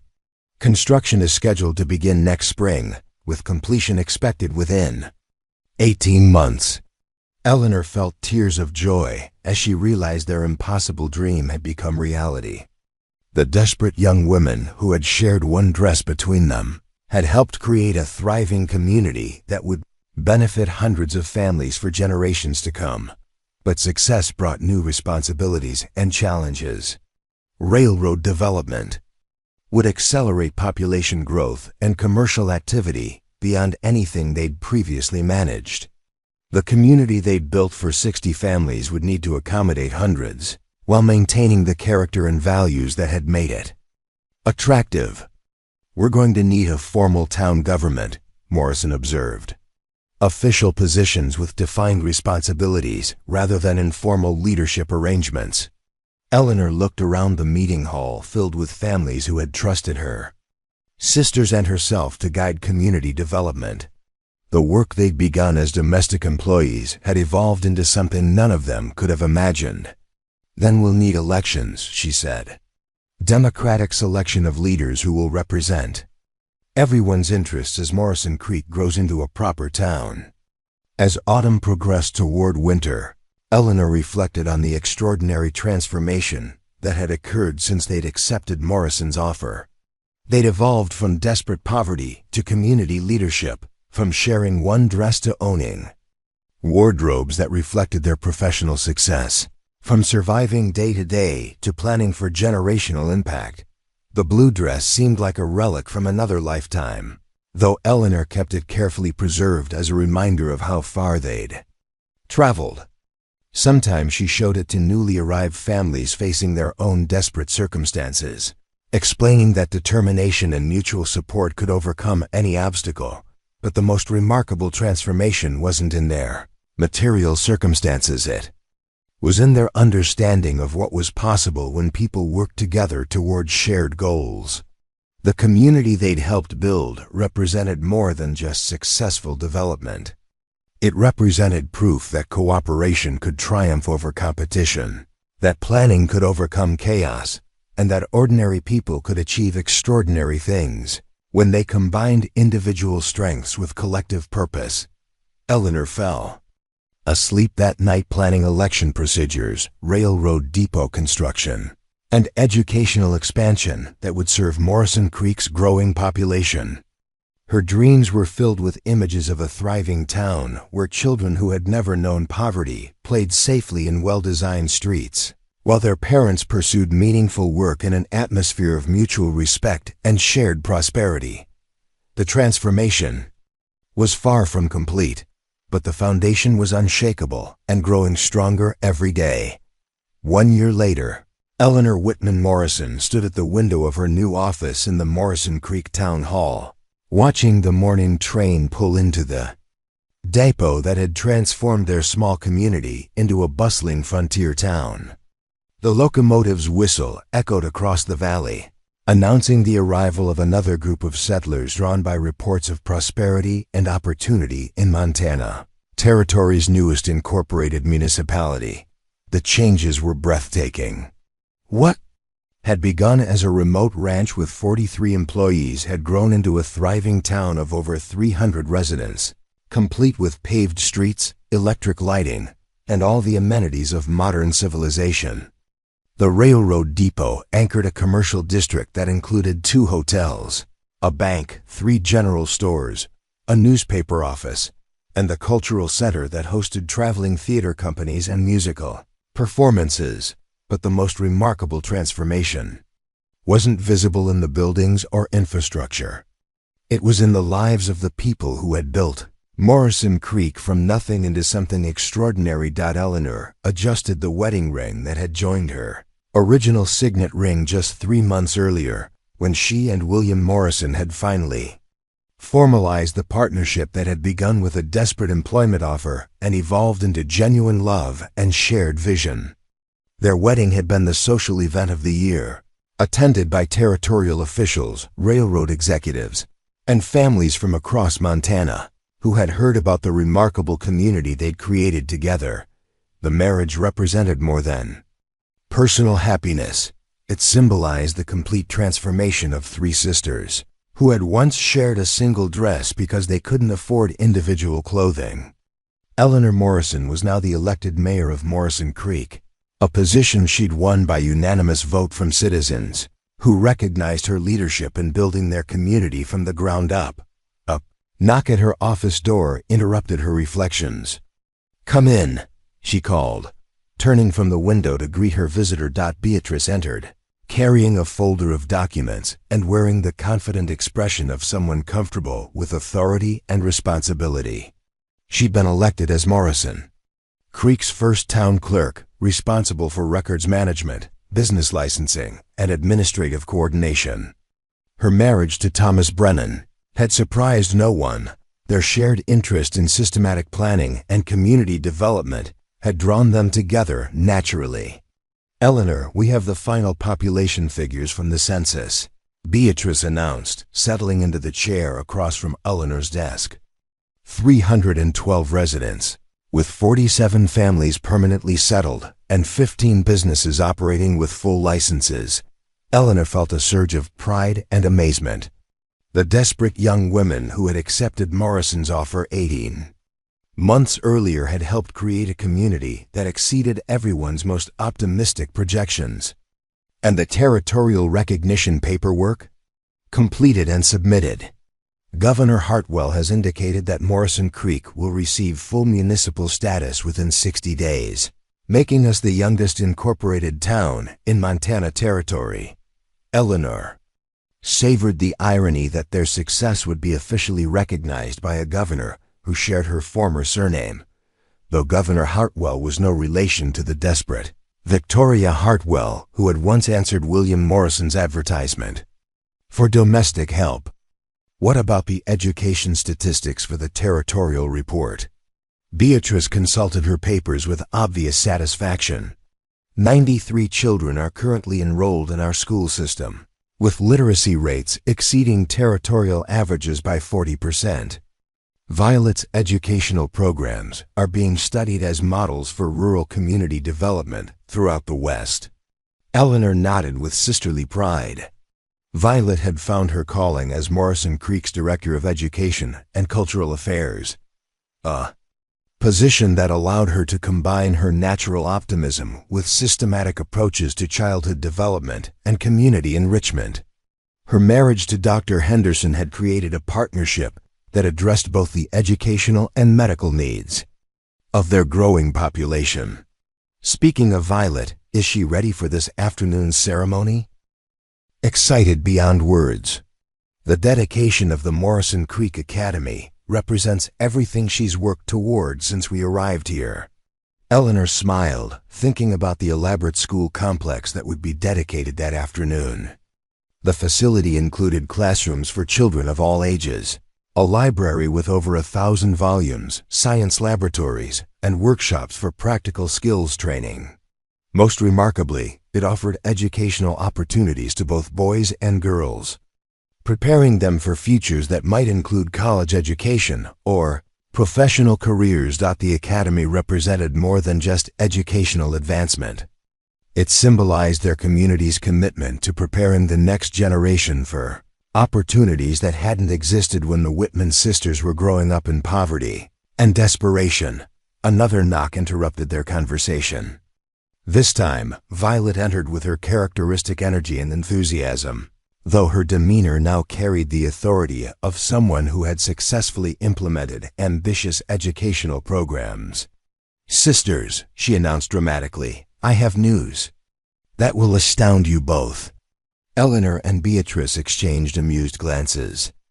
Violet's tendency toward theatrical announcements had only increased as her confidence and position had grown. "What kind of news?" Eleanor asked. Violet placed a telegram on Eleanor's desk with ceremonial formality. "The United States Department of Education has invited Morrison Creek Academy to participate in a national study of innovative rural education programs. We're one of only 12 communities selected from across the entire country." Eleanor read the telegram with growing amazement. Their small frontier town had achieved recognition at the national level for educational excellence, an accomplishment that seemed impossible for a community that hadn't existed 2 years earlier. "This is extraordinary," Beatrice said, examining the telegram. National recognition for educational innovation in a town that began with 3 sisters sharing one dress. Eleanor felt tears threatening as she reflected on the journey that had brought them to this moment. The desperate circumstances that had forced them to answer Morrison's advertisement had led to opportunities and achievements beyond their wildest dreams. "There's more," Violet continued, her excitement building. "The telegram includes an invitation for me to speak at the National Education Conference in Washington, D.C. They want to hear about our integrated approach to academic and practical education." Eleanor rose from her chair and embraced her youngest sister, feeling overwhelmed by pride and gratitude. "Violet, you've built something extraordinary. Our parents would be so proud of what you've accomplished." The mention of their parents brought a moment of reflective silence. Eleanor often wondered what their mother and father would think of their daughter's transformation from desperate poverty to community leadership. Would they recognize the determined young women who had refused to be separated even when individual opportunities might have provided easier paths to security? "We should prepare for the academy dedication," Beatrice said finally, consulting the schedule she carried everywhere. Half the territorial legislature is expected to attend, plus railroad executives and education officials from 3 states. Eleanor nodded, straightening her shoulders in preparation for another day of public appearances and ceremonial responsibilities. The role of mayor required skills she'd never imagined needing, but each challenge had revealed capabilities she hadn't known she possessed. As they walked toward the academy building, Eleanor marveled at the bustling activity that characterized Morrison Creek on any given day. Children played in well-designed parks while their mothers shopped in prosperous commercial establishments.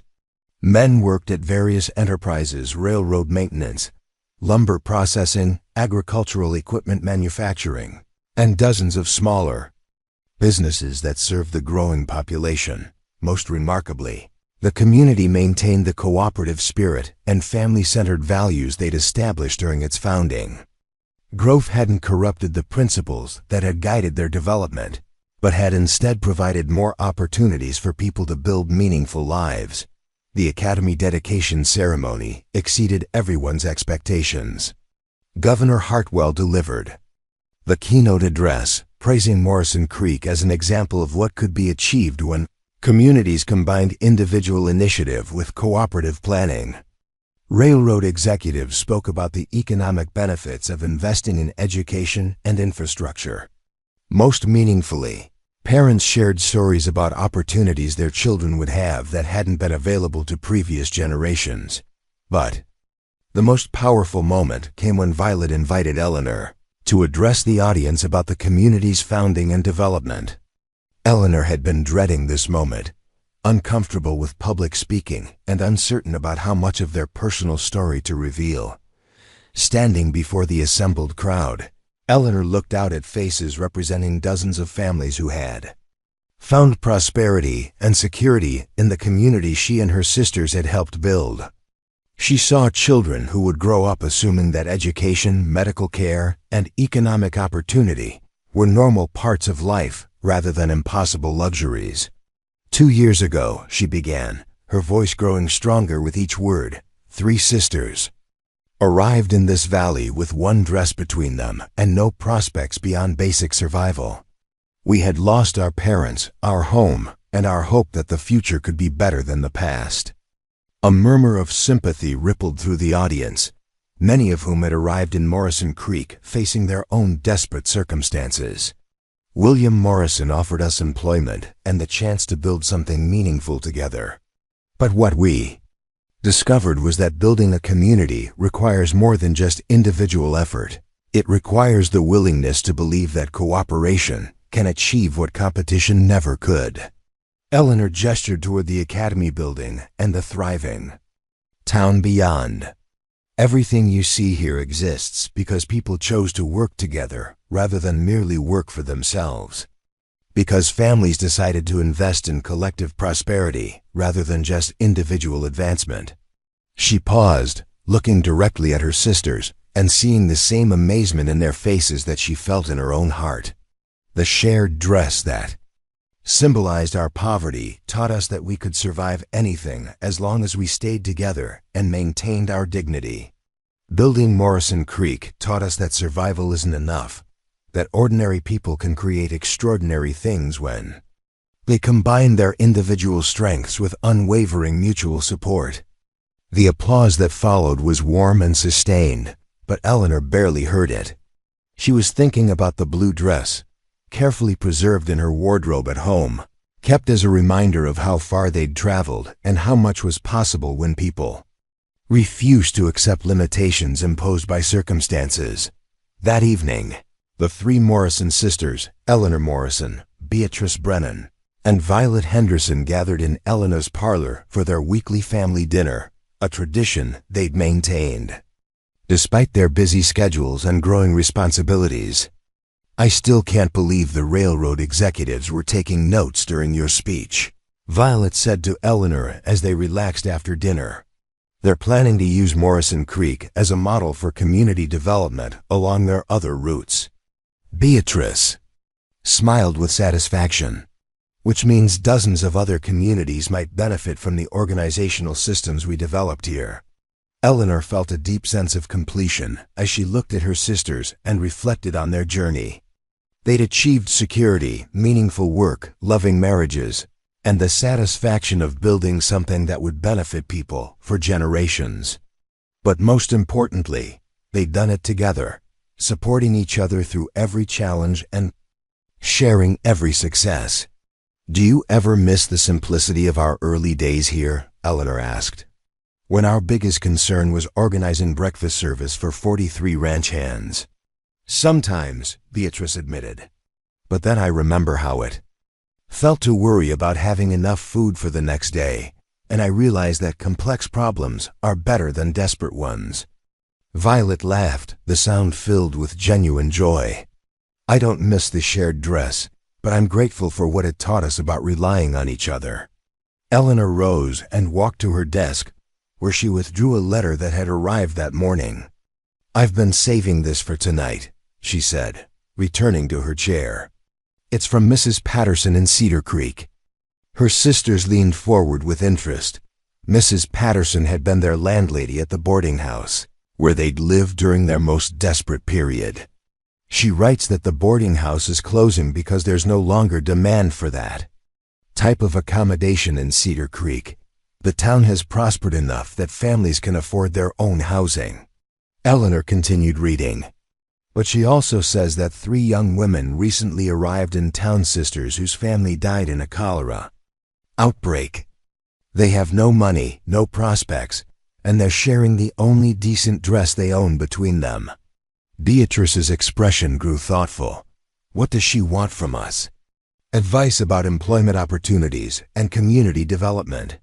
She's heard about Morrison Creek's success and wonders if we might have suggestions for helping these sisters find their way. Violet's eyes brightened with the enthusiasm that always accompanied opportunities to help others. We could invite them here. Morrison Creek can always use more skilled workers, and we know better than anyone how to help people transform desperate circumstances into meaningful opportunities. Eleanor felt her heart swell with the rightness of the suggestion. Their journey from shared poverty to community leadership had come full circle, providing them with both the resources and the wisdom to help others facing similar challenges. I'll write to Mrs. Patterson tomorrow, she decided.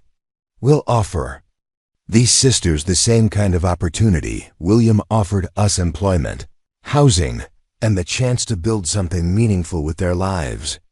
As the evening concluded and her sisters departed for their own homes, Eleanor sat alone in her comfortable parlor, thinking about the remarkable transformation that had begun with a desperate response to a newspaper advertisement. The blue dress hanging in her wardrobe upstairs seemed like an artifact from another lifetime, yet it remained a powerful reminder of how much was possible when people refused to accept defeat. Tomorrow would bring new challenges and opportunities.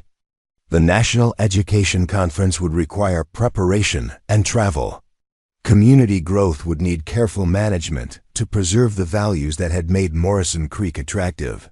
The 3 new sisters in Cedar Creek would need guidance and support as they began their own journey toward security and purpose. But tonight, Eleanor Morrison felt the deep satisfaction of dreams achieved and purposes fulfilled. The mail-order bride who had thought she knew William Morrison's secret had discovered something far more valuable than domestic security. She had found the joy of building something lasting with the people she loved most. The shared dress had brought them together in desperation. The community they'd built had kept them together in triumph. And the future they were creating would benefit not just themselves, but countless others who would follow in their footsteps, proving that cooperation and determination could overcome any obstacle and achieve any dream. Eleanor fell asleep that night planning welcome arrangements for 3 new sisters who would discover, as she had, that the end of one story was always the beginning of something even better. Up next, you've got 2 more standout stories right on your screen. If this one hits the mark, you won't want to pass these up. Just click and check them out. And don't forget to subscribe and turn on the notification bell so you don't miss any upload from us.